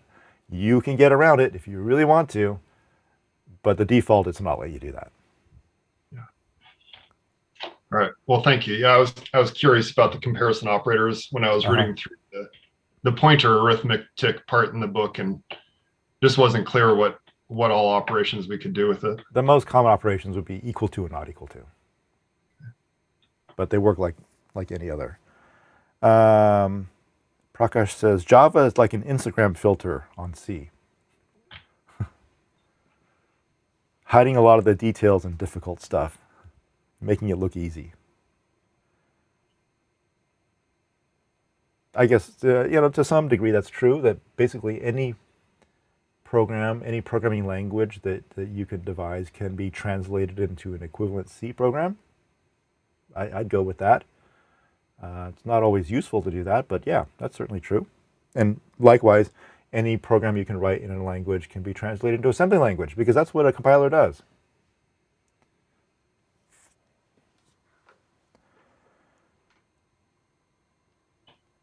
But the beauty of having all these different languages out there, and not just one universal language that does everything, is that usually the person or the people that designed a language did so because they wanted to make it easy to do certain things. C was essentially designed to be a replacement for assembly language. And so it's designed to be easy to do assembly language type stuff, but in an easier to approach syntax.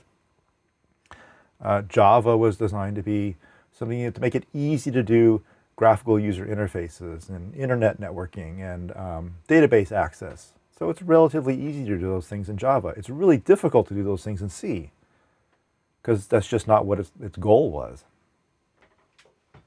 On the other hand, it's really difficult to do systems programming in Java because that's not its design goal.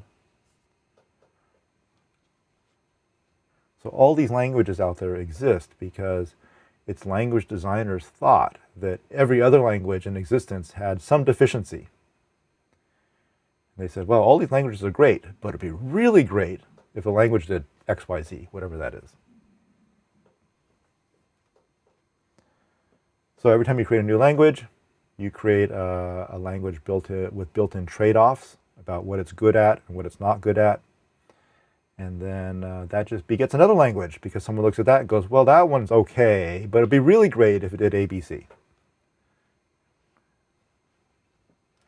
Or I really like the way that you can work with pointers in C. I like that low-level access, but I want to be able to do this object stuff, like in Simula or Smalltalk. And so that's where C++ came from. We wanted to kind of join the object-oriented world that had been kind of like stewing around in other languages, and you wanted to join the systems and embedded programming world in C and just join those together and make C++. But C++ has all of its own problems. So that's like where Java and Rust came around, right, to kind of address some of those shortcomings. And then they have their own issues. So there's no perfect language out there. There's just one that's good enough and works the way you think.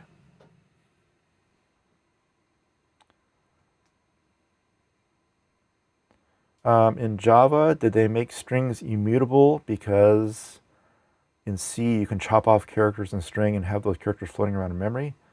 No, in Java they made strings immutable because it makes the programs run faster. That you can cache or store away strings, and then every time you encounter that string again, you don't have to make a duplicate of it. You can just point to the one that's already there. So, for example, and let's make a new file here. So if I go like string s equals hello, right? And I go string t equals hello, the Java compiler will see, oh, s and t are just referring to the same string. So instead of storing two versions of hello, it'll store one version and just make s and t point to those. So it's done for a efficiency point of view. And that's why you can't do something like s bracket 1 or s bracket 0 equals j, right? You can't turn the first letter of that string into a j because the strings are immutable. You can't change them.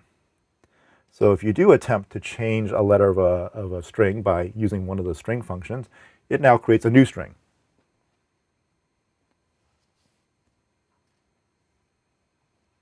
And stores that one away. So if you see that string again, it'll just point to that one. So the Java designers decided that strings were so useful, but at the time, computers were slower than they are now and had less memory than they have now, that rather than storing two copies of a string that are identical, you just store one of them, and then just have all your variables that refer to that string point to that one copy. Right, so that's where you have things like string pools and string buffers, which allow you to have mutable or changeable strings at the expense of performance trade-offs.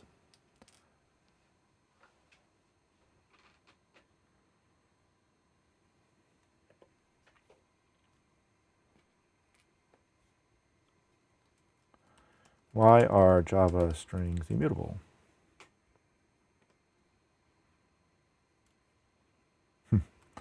It's immutable because of security, synchronization, concurrency, caching, and class loading. Wow, it seems like a lot of stuff.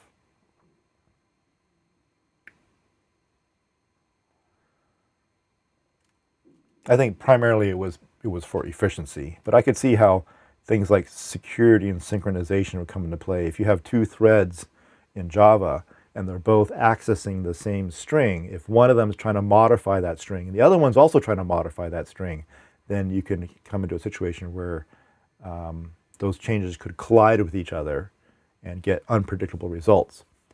But that's the case for not just strings, that's the case for like any object.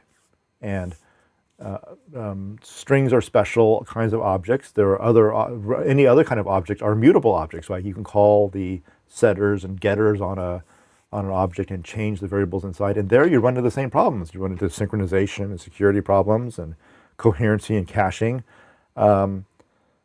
So I guess the Java developers said, well, strings are so useful and so common to use that we're going to make a special case for them, and we're going to make them immutable so that they're fast and we don't have these problems with security and synchronization and concurrency and caching at the expense of you can't modify a string.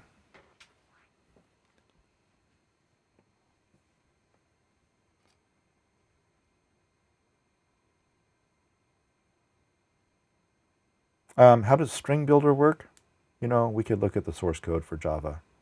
Does it, when you modify the string, does it make a new string, or does it modify the string in place without creating a new one? I don't know. It could be it uses a hybrid of both.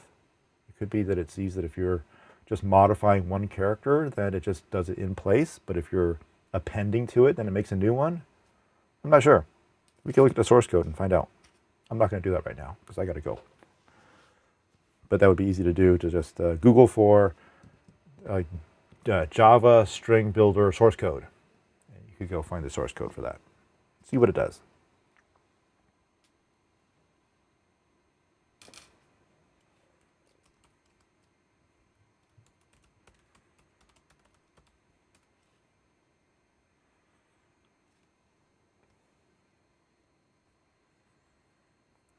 So here's the string builder class right here. And all buried in here is the string handling stuff. I'm going to guess, actually, that string builder is very similar to the way that array list works. So I'm going to guess that if you looked at this code and you looked at array list, you would see a lot of similarities. Oh, don't worry about the questions. I love these questions because they kind of like lead to all sorts of discussion points.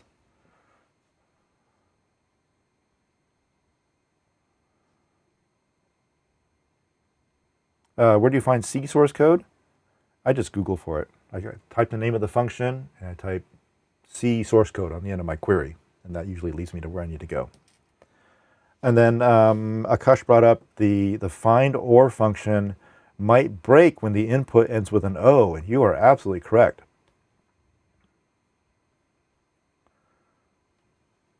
That this find or function assumes that there is another character to look at after the O.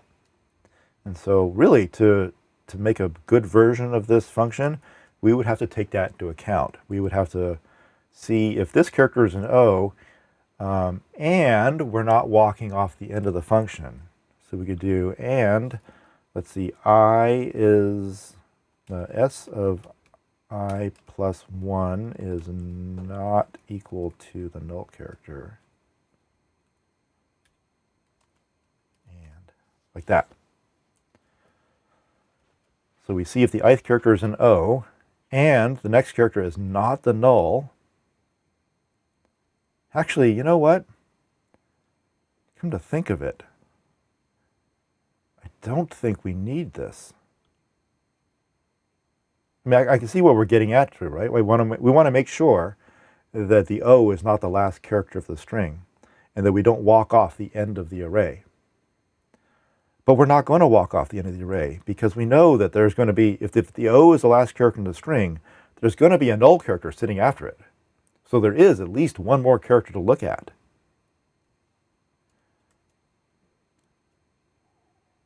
And it's either going to be an R or it's going to be not an R, right? And if it is an R, we're good. We can just return that. If it's just a null character, if O was the last character of the string and the null character is following it, well, we didn't walk off the end of the string and it's not an R. So we'll move on to the next character. And in that case, we move on to the next character, it is a null character, and we're done with the loop, and we'll return -1.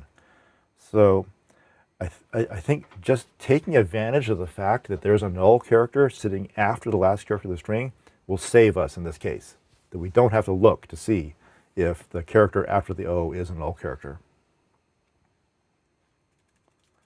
So that's not in general going to be true if, let's say we wanted to find a 3-character sequence, maybe A and D. Then we would have to check to make sure we didn't walk off the end, because we could find an A here, and then the next character, we're looking for an N, but that could be the null character. And the next character is going to be a D, and that could be off the end of the array. So I think in that case, we might have to check. Although still in the back of my mind, I'm thinking we probably don't. Do you want me to explain why I'm thinking that? Or are you like, I'm done, my head is full, we're ready to go?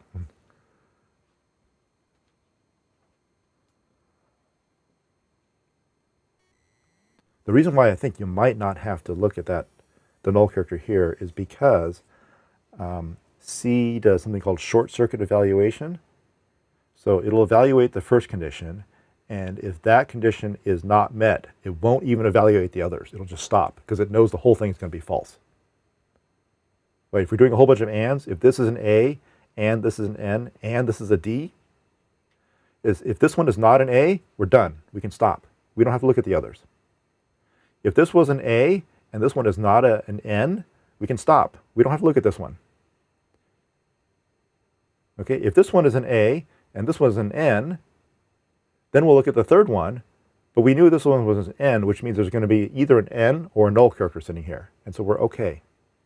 So the fact that it will stop checking as long as we do the checks in order, I think will save us. But you're right. If we were just dealing with like an array of numbers, and we were looking for a certain sequence, like we were looking for the sequence 1, 2, 3 in an array of numbers, then we would probably have to check the length, because then we really don't want to walk off the end. We don't know if there's going to be another character sitting after the last thing we looked at. Then we would actually have to check. Are we at the length? And if we are, stop checking. So the fact that we got a null character sitting on the end is our saving grace. That'll allow us to look one character later, and if that is the character we're looking for, we can look one character after that and know there's always going to be at least one more character to look at. Felt like you were listening to a truth table. Yeah, right? In a truth table, you know that for an AND truth table, no matter how many inputs you have to it, you know the output's going to be a 0 if any one of the inputs are a 0. In order to know whether the output is a 1, you got to look at all of them. Same thing happens for ORs. If you have a whole bunch of conditions and they're separated by ORs, if you look at the first one and that one's true, you don't have to look at any of the others, because you know the whole thing's going to be true at that point. If the first one is false, then you look at the next one. And if that one is true, you stop. If that one is also false, then you look at the next one.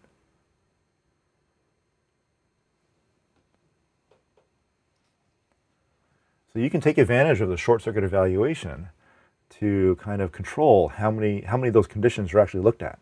And it's important to write them in the correct order so that the evaluation will stop when you want it to stop.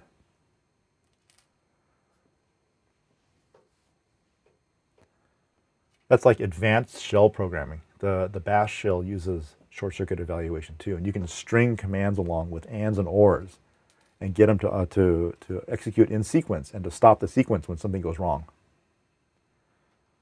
So I could do something like this. I can go clang string fun.c and run it.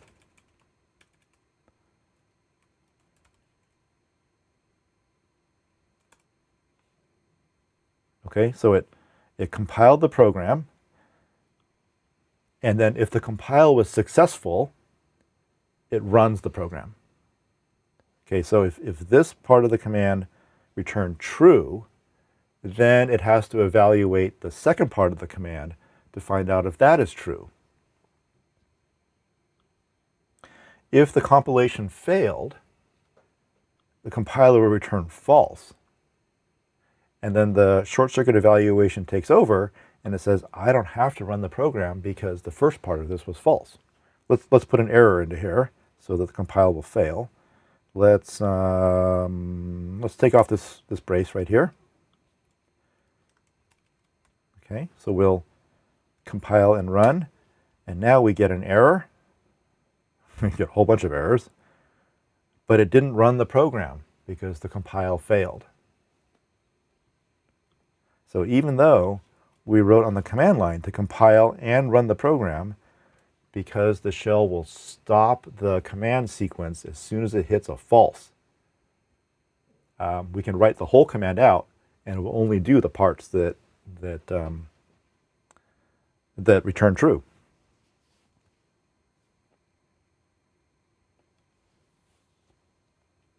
So that's a nifty way in the shell to string a whole bunch of commands and then have it stop as soon as one of them returns an error. You don't have to like write a whole bunch of if-elses, like, you know, run this command, and if that returned true, then run this other command. And if that one returned true, run this other command. You just string them with ands in between them. You can also do something like, you can do ORs. You can go echo compile failed.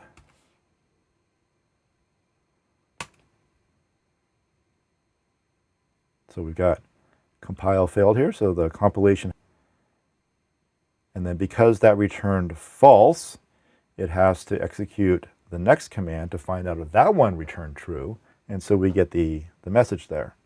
But if we put the brace back and then run that command again. Then it compiles it, and it doesn't print anything else. It print out anything because the compile returned true, and so the short circuit evaluation doesn't evaluate the echo. We don't get this. So we could actually combine those together.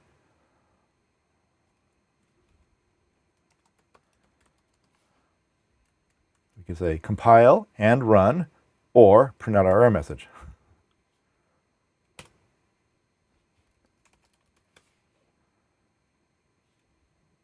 So in this case, it compiled it, and then it ran it, but didn't print out the compile failed.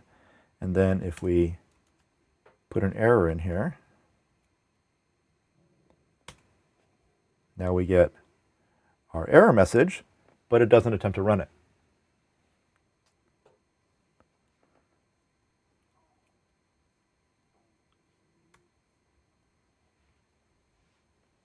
All right, so kind of cool. Did you know you could do that in Bash? No? Mind blown, huh?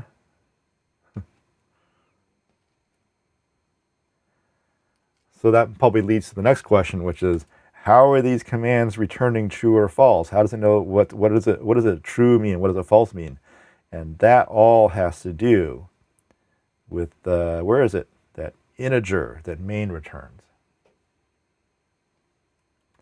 The convention is if main returns a 0, it means it worked. And if it returns anything else, it didn't work. And so that's what the shell is looking for. Did clang return a 0 or not a 0?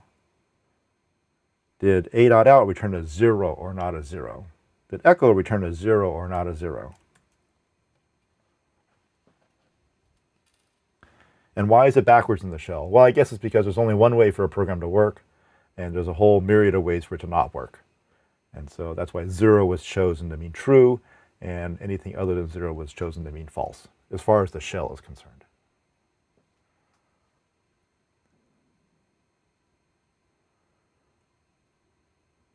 So you were looking in your Visual Studio Code, and you saw a little script that will automatically run your program depending upon whether it compiled or not. And you said, "Oh, you saw almost exactly this in that script," and now maybe you understand what's going on. And yeah, in the shell, the return status from the previous command shows up as the $? Variable. So it's implicitly checking the value of that variable.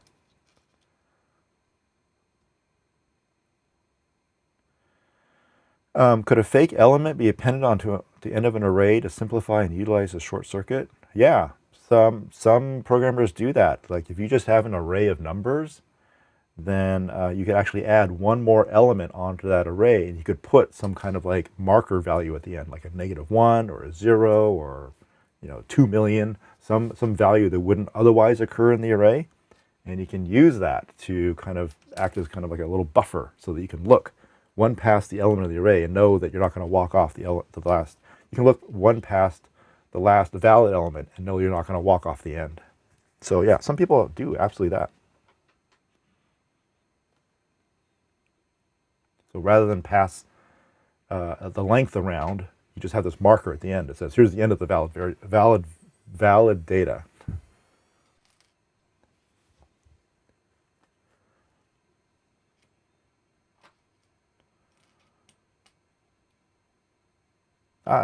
Which is more common? I don't know.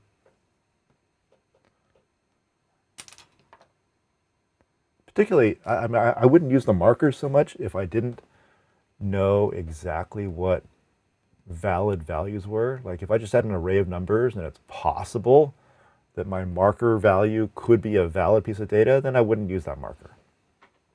I'd pass the length around.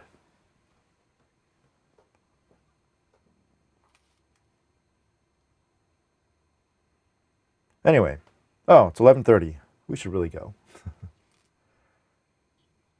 Well, thank you. That was very interesting. You're welcome. Let's see, we're back on Thursday. We'll finish up these string functions, and then we will look at the CSI project. Okay. All right. Bye. All right, take it easy. Bye-bye. Oh, great questions, YouTubers. Is the shell more or less like a thin interface around operating system functionalities? Yeah. But the job of the shell is pretty simple. It just reads a line of input from the user. It then splits that line up into individual words and then passes those words into the program as an array of strings. And then it calls two operating system functions, one called fork and then one called exec. Fork makes splits off a new copy, spawns off a new program, and then exec tells that program, okay, go run.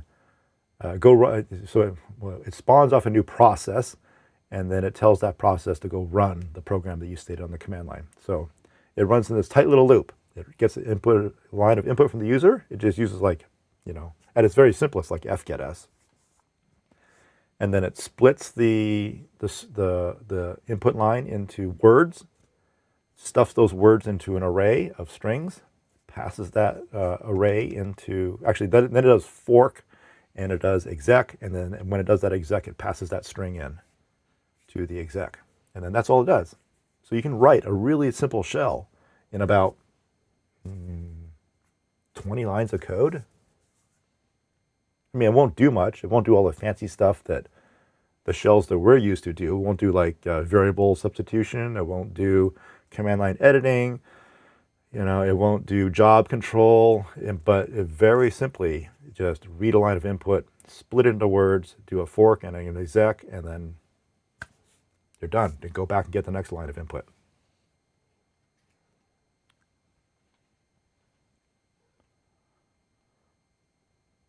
So that's all the shell is, really. And if all you wanted to do was just launch programs and not have command line arguments, then you could skip the whole part about splitting it into words. Just simply get a line of input, call fork and exec, and pass in the user input line to exec, and then you're done.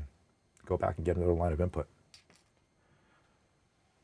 I don't do any lectures on C++. The only two classes that I teach are C programming and discrete structures.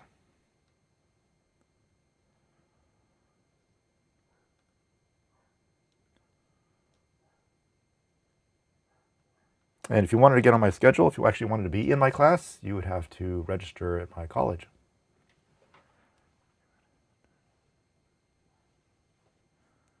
So, I mean, for those of you who maybe have not been watching these for a while, occasionally you hear voices, right? So those are my actual students that are in the class. They're on a Zoom call with me. So you can hear their voices. You can't see them, but you can hear their voices, and they can't see you. So whenever you chat something, I have to kind of act as a intermediary to take what's on the screen from the chat and relay it to the Zoom users, but you can hear their responses. And so I'm speaking primarily to them. When I answer questions, I'm going to answer their questions first. And then if they don't have any questions, then I'll look on the YouTube stream and see if there's anyone there who has any questions. So I like to incorporate your comments and questions into the class, but my primary audience is the students that are actually in the class.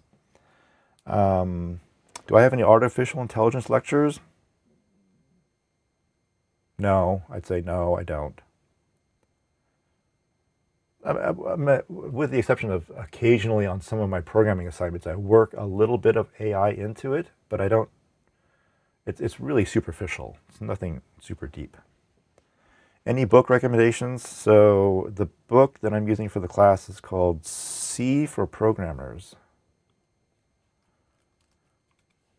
Let me bring it up on the screen.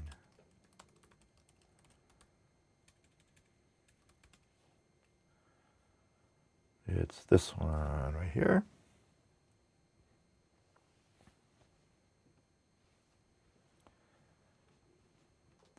And this book assumes that you already know at least one programming language. So it dispenses with the introductory material about like what's a loop, what's a variable, what's a conditional. It assumes that you can already construct basic programs in another language and takes off from there. Teaches you the C syntax, teaches you the C ways of doing things, but assumes that you already know at least one language. If you're looking for just an introduction to programming in general, but happens to be using C, there are lots of other books that you can pick that are an introduction to programming, but from the bottom ground level, right?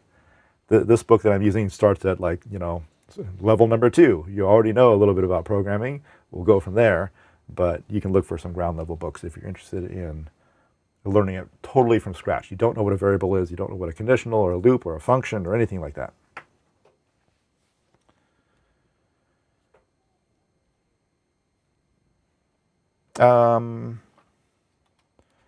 Discrete structures book. Oh gosh, well, I'm using a free one that's out there, which is it's not the greatest. It's not like it's intended to be a book that you would use to complement a class where you're getting material not just from the book, but also from the lectures and also from the assignments.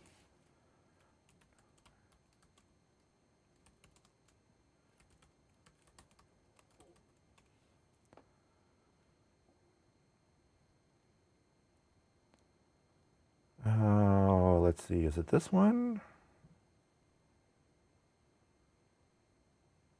Nope.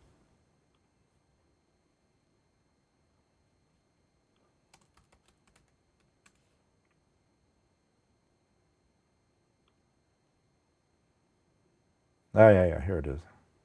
This is it. All right, so I Googled for Northeastern Discrete Structures textbook. Northeastern University is the textbook that I'm using there. And they were kind enough to put, they put their textbook online for anyone to read, and so they were kind enough to let me use it. So if you just click on that, you get this PDF. But this is from a few years ago. It has a few typos in it. And I'm sure later versions have been fixed, but those later versions are not online where you can get to them easily.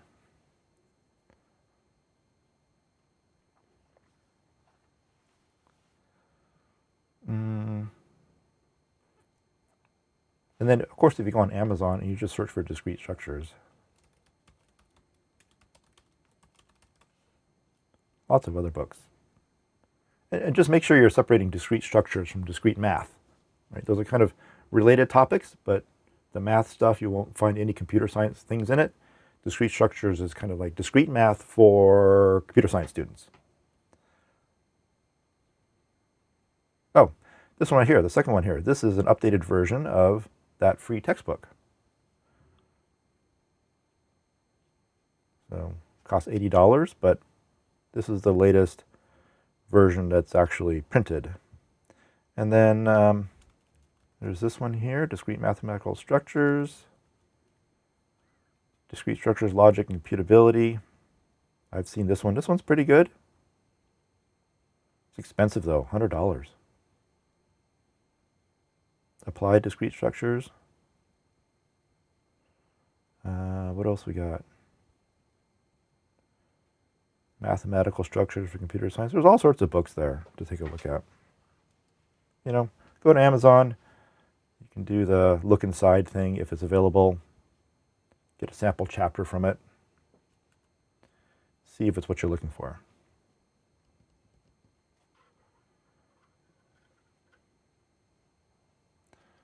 Any classes on processes and threads? Well, we might get into that a little bit later in the course.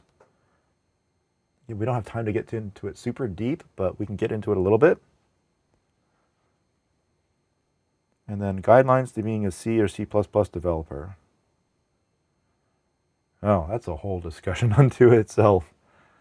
I mean, the advice is, to get into it is just start somewhere. Start writing programs.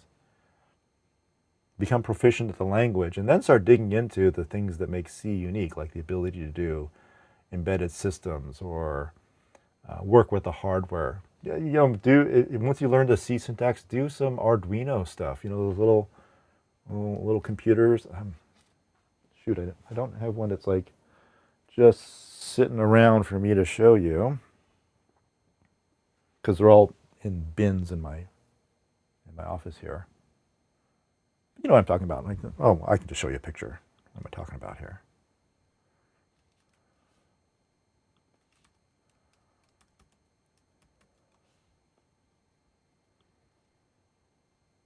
You know, these things, right?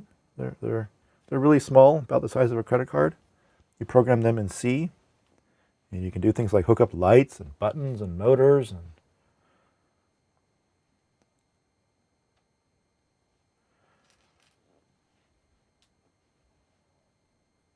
you can get started programming in Arduinos pretty inexpensively. You don't even have to spend $25 on one of these boards. You can spend $2 or $3 if you order it from eBay or AliExpress or even Amazon. And then you can buy little starter kits that have lights and wires and buttons and sensors, and you can start making little robots and little toys. Great stuff.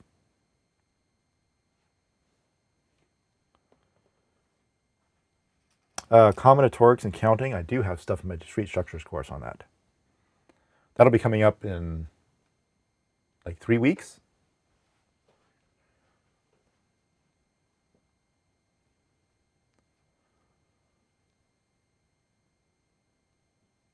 Oh, you're a mechatronics student.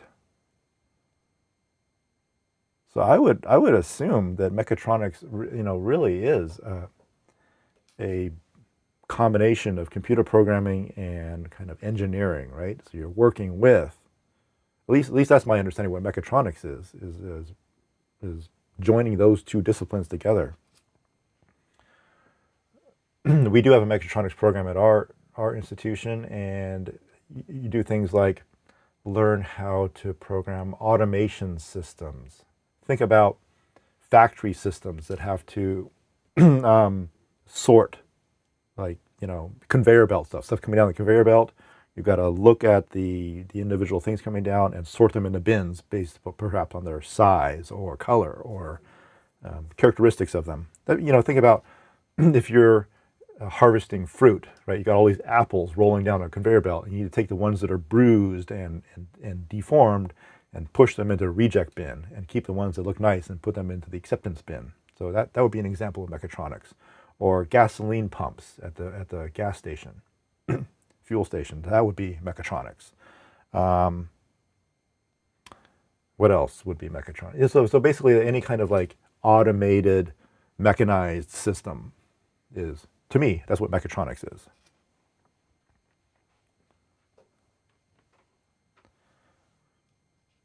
So I would hope that at some point you'll get to do things like this.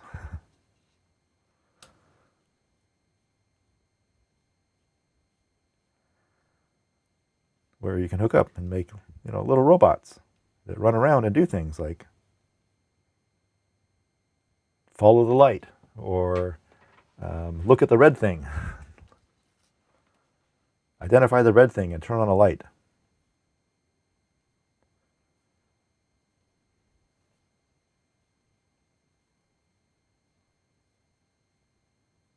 That's in fact something I've been starting to try to work on. I've shown this a couple of times here, and this is not an Arduino. This is an ARM-based processor. So, but it's similar in what it's supposed to do. So it's an ARM-based processor. This is an Ethernet module, and this is an old 1980s, 1990s serial communications chip. And what I want to do, and these are used by these old computers that you see in the background back here. So they can't be put on the internet because they don't speak Ethernet at all, but they do speak serial. And so what I want to do is interface this chip, which is one of the ones that are inside there, with this Ethernet module. And I have to use this controller in the middle, so it has to shuttle data back and forth between these two components. And so this is as far as I've gotten. I've put the parts onto this board, but the next part is to start wiring them up so that this chip talks to this controller, and this Ethernet module talks to this controller. And if I can get them to start passing data back and forth, then the next step is to write the code to decode the packets that come into here, translate them into the equivalent Ethernet packets, and push them out that way. And then any ones that come back in response have to be decoded and then retranslated to be pushed out the chip back to the computer. So that's a little project that I've been trying to work on for several months, but this is as far as I've gotten so far because this is low priority. I'll only work on this if I got everything else taken care of. And currently that has not happened.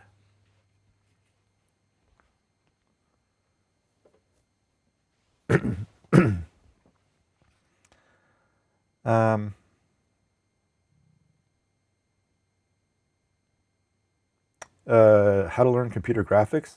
I don't have a whole lot of stuff there for you. I mean, you can get into it by learning the low-level stuff, just putting individual pixels on the screen, or you can get it, learning the high-level stuff, like using one of the the downloadable game engines like Unity or gosh, what are the other ones that are out there? So computer graphics is like this huge spectrum of stuff, and it's kind of hard to give advice on where to enter that without knowing more about what you want to what you ultimately want to do with it.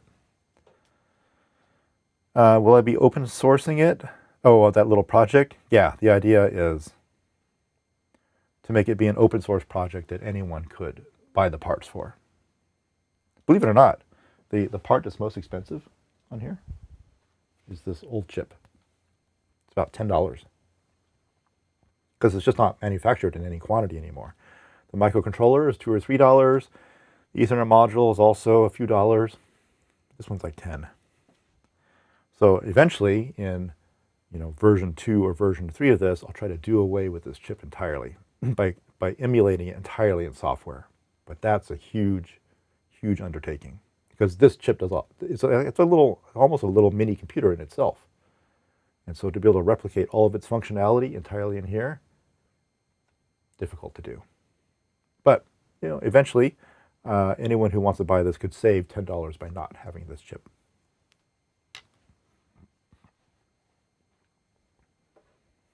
Okay.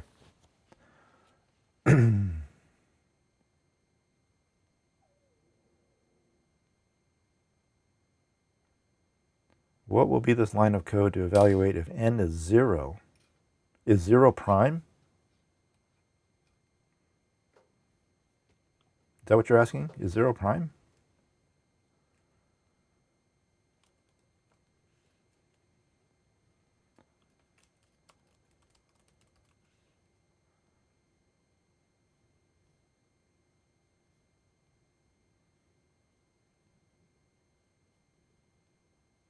I don't have a direct answer for you for that. Is 0 prime? But I can suggest to you, and maybe this will help answer your question.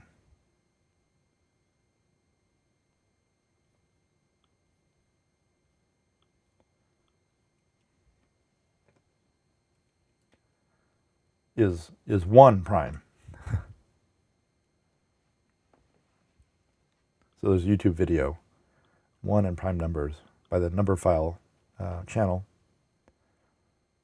And maybe somewhere in that video, you'll find enough clues about your question to answer the question, is 0 prime?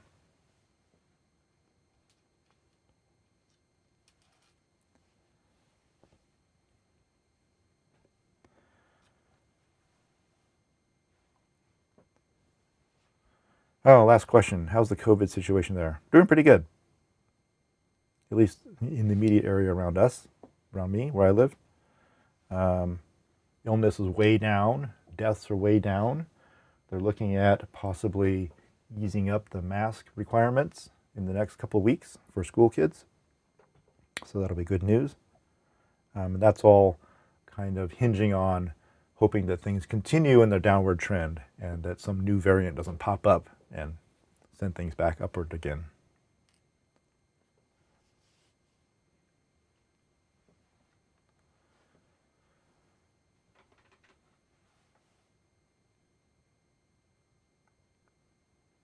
Trying to get the prime number.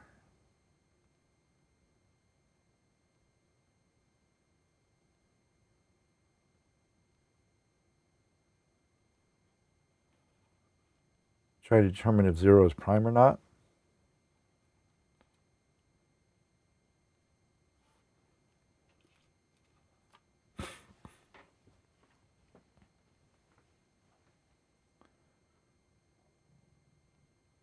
Right, so you've got a function, takes an n as an integer and returns a Boolean. So to me, it tells us, is n a prime or not?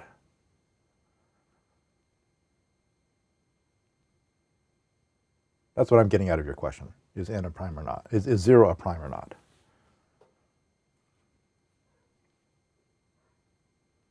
So you got a function called is prime. It takes in a number n and it returns a Boolean, true or false.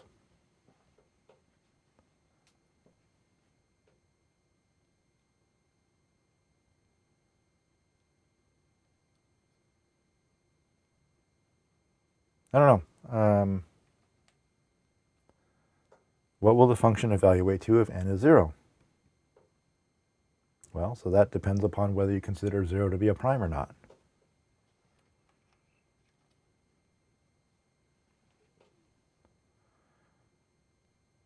So to answer a question like that, without seeing the body of the function, you have to know, what is the function, what's the behavior of the function supposed to be?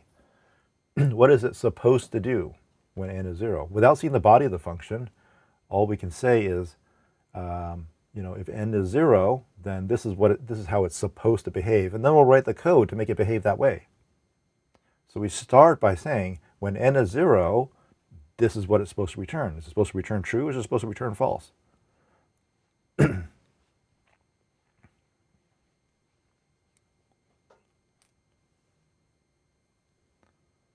But I can't tell you, just based upon what you posted, whether it's going to return true or false, because I can't see the body of the function.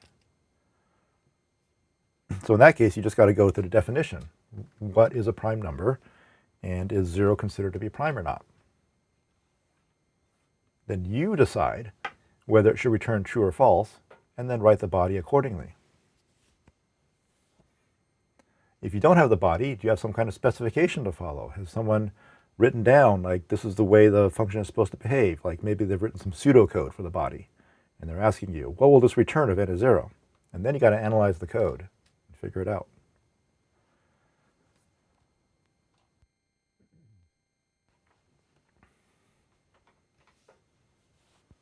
If there's a function with no body, will it compile? I'd say in most programming languages it will compile. It just won't do anything. There are probably some languages out there that require at least one statement in the body, but I don't think C is one of those.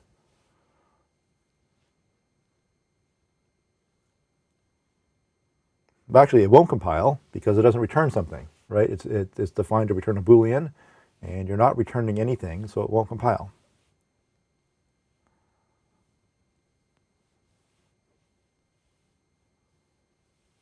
And again, depends on the language. I'm guessing there are probably some languages out there that if you don't explicitly return something, then it returns like false implicitly, or maybe it returns true. But if you try to do it in, let's see, what language uses Boolean? Like C++, then the compiler will probably say, you declared this return a Boolean, but you're not returning anything, so it won't compile. C will do the same thing. Actually, C doesn't have a built-in Boolean type, so that's why I think it's C++.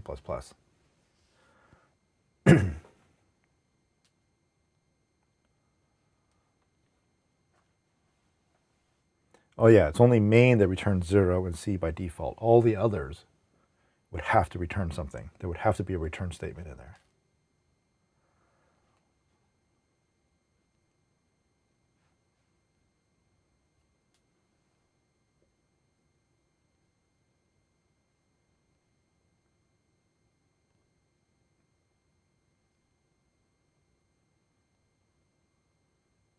Oh, so you are writing in C++? Why don't you give it a try? Write that function. See if it'll compile.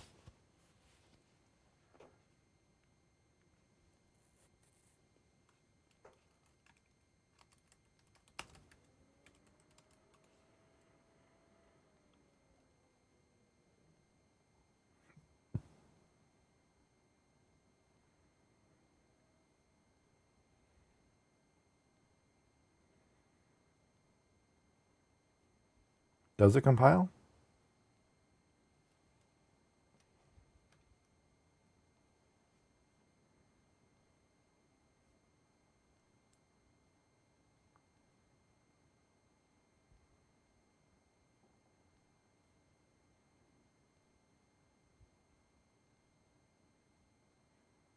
It does compile. Okay, so if it compiles, then you have to look at the specification for the C++ language. What would a function that doesn't explicitly return something, what does it return if you don't explicitly say it returns something, if you don't have an explicit return statement in there? So you'd have to look for the specification for the language itself. And then I would do something like Google around for C++ default return value and see if you can find something there.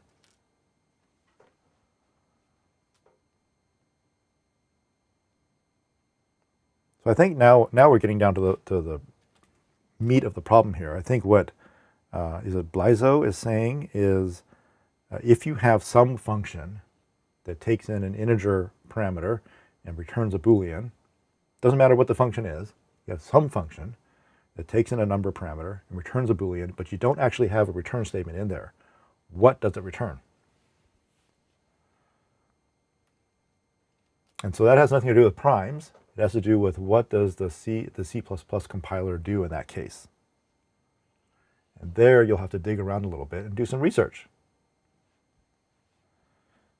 Does it return 0 because that's what the language specification says it's supposed to return if there's no return? Does it return a 1 or true because the language specification says that's what it's supposed to do if there's no return statement? Or does it return a random value? Or does it return whatever the compiler decided that it should return because it's not specified what to do? That's where you have to dig around and do some research.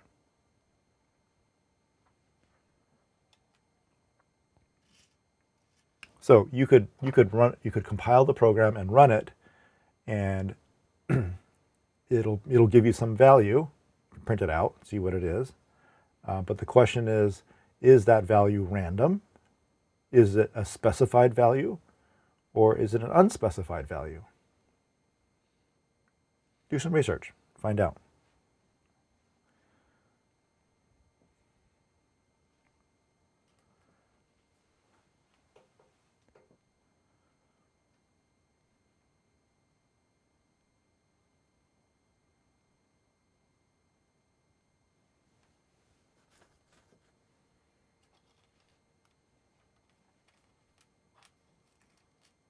So you said it evaluates the false when n is 0 and true when n is not 0.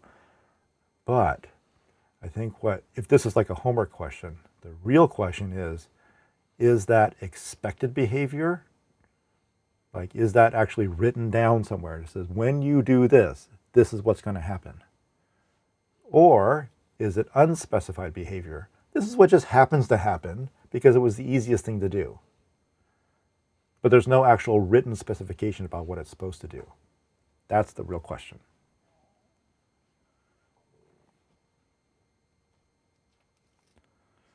Could I make a dummy project with just a chip specification docs or something similar? Oh gosh, I suppose so, but it's a really complicated chip. It's the Zilog 8530 serial communications chip.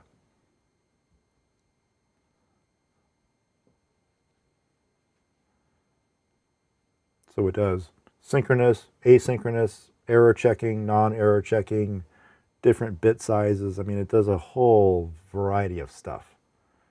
And to emulate all of that, ugh. But honestly, we only need a portion of that. We don't need all of this stuff. We only need just a portion of it. The real trick comes in doing things like getting the timing just right. Right, you're sending out bits at just the right intervals. That's the real trick to it.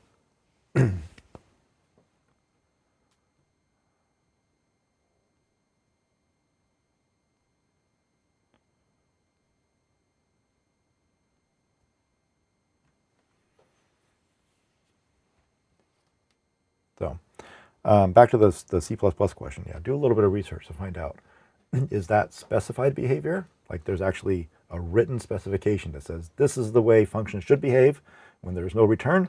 Or is that unspecified behavior that the compiler writer just decided would be easy to do because no one said what to do in that case?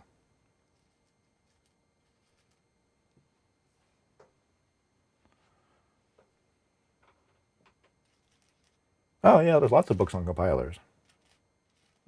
Just search around on Amazon or a place like that. Lots of books on compilers. But this doesn't sound like a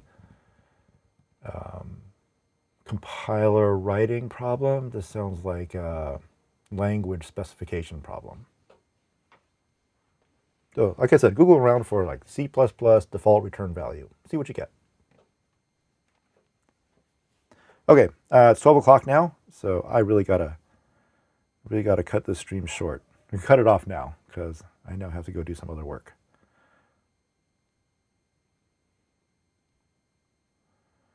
So have a good day, everyone. I know for some of you it's really late at night, so I hope you get some sleep, and then we'll be back tomorrow.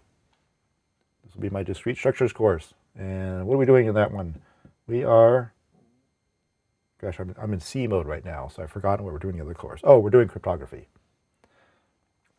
So we're learning how to do multiplicative inverse, totient function, and how to eventually be able to divide by multiplying. So good stuff. So have a good one, everyone. Hey, thanks for joining the stream, and I will talk to you later. Bye-bye.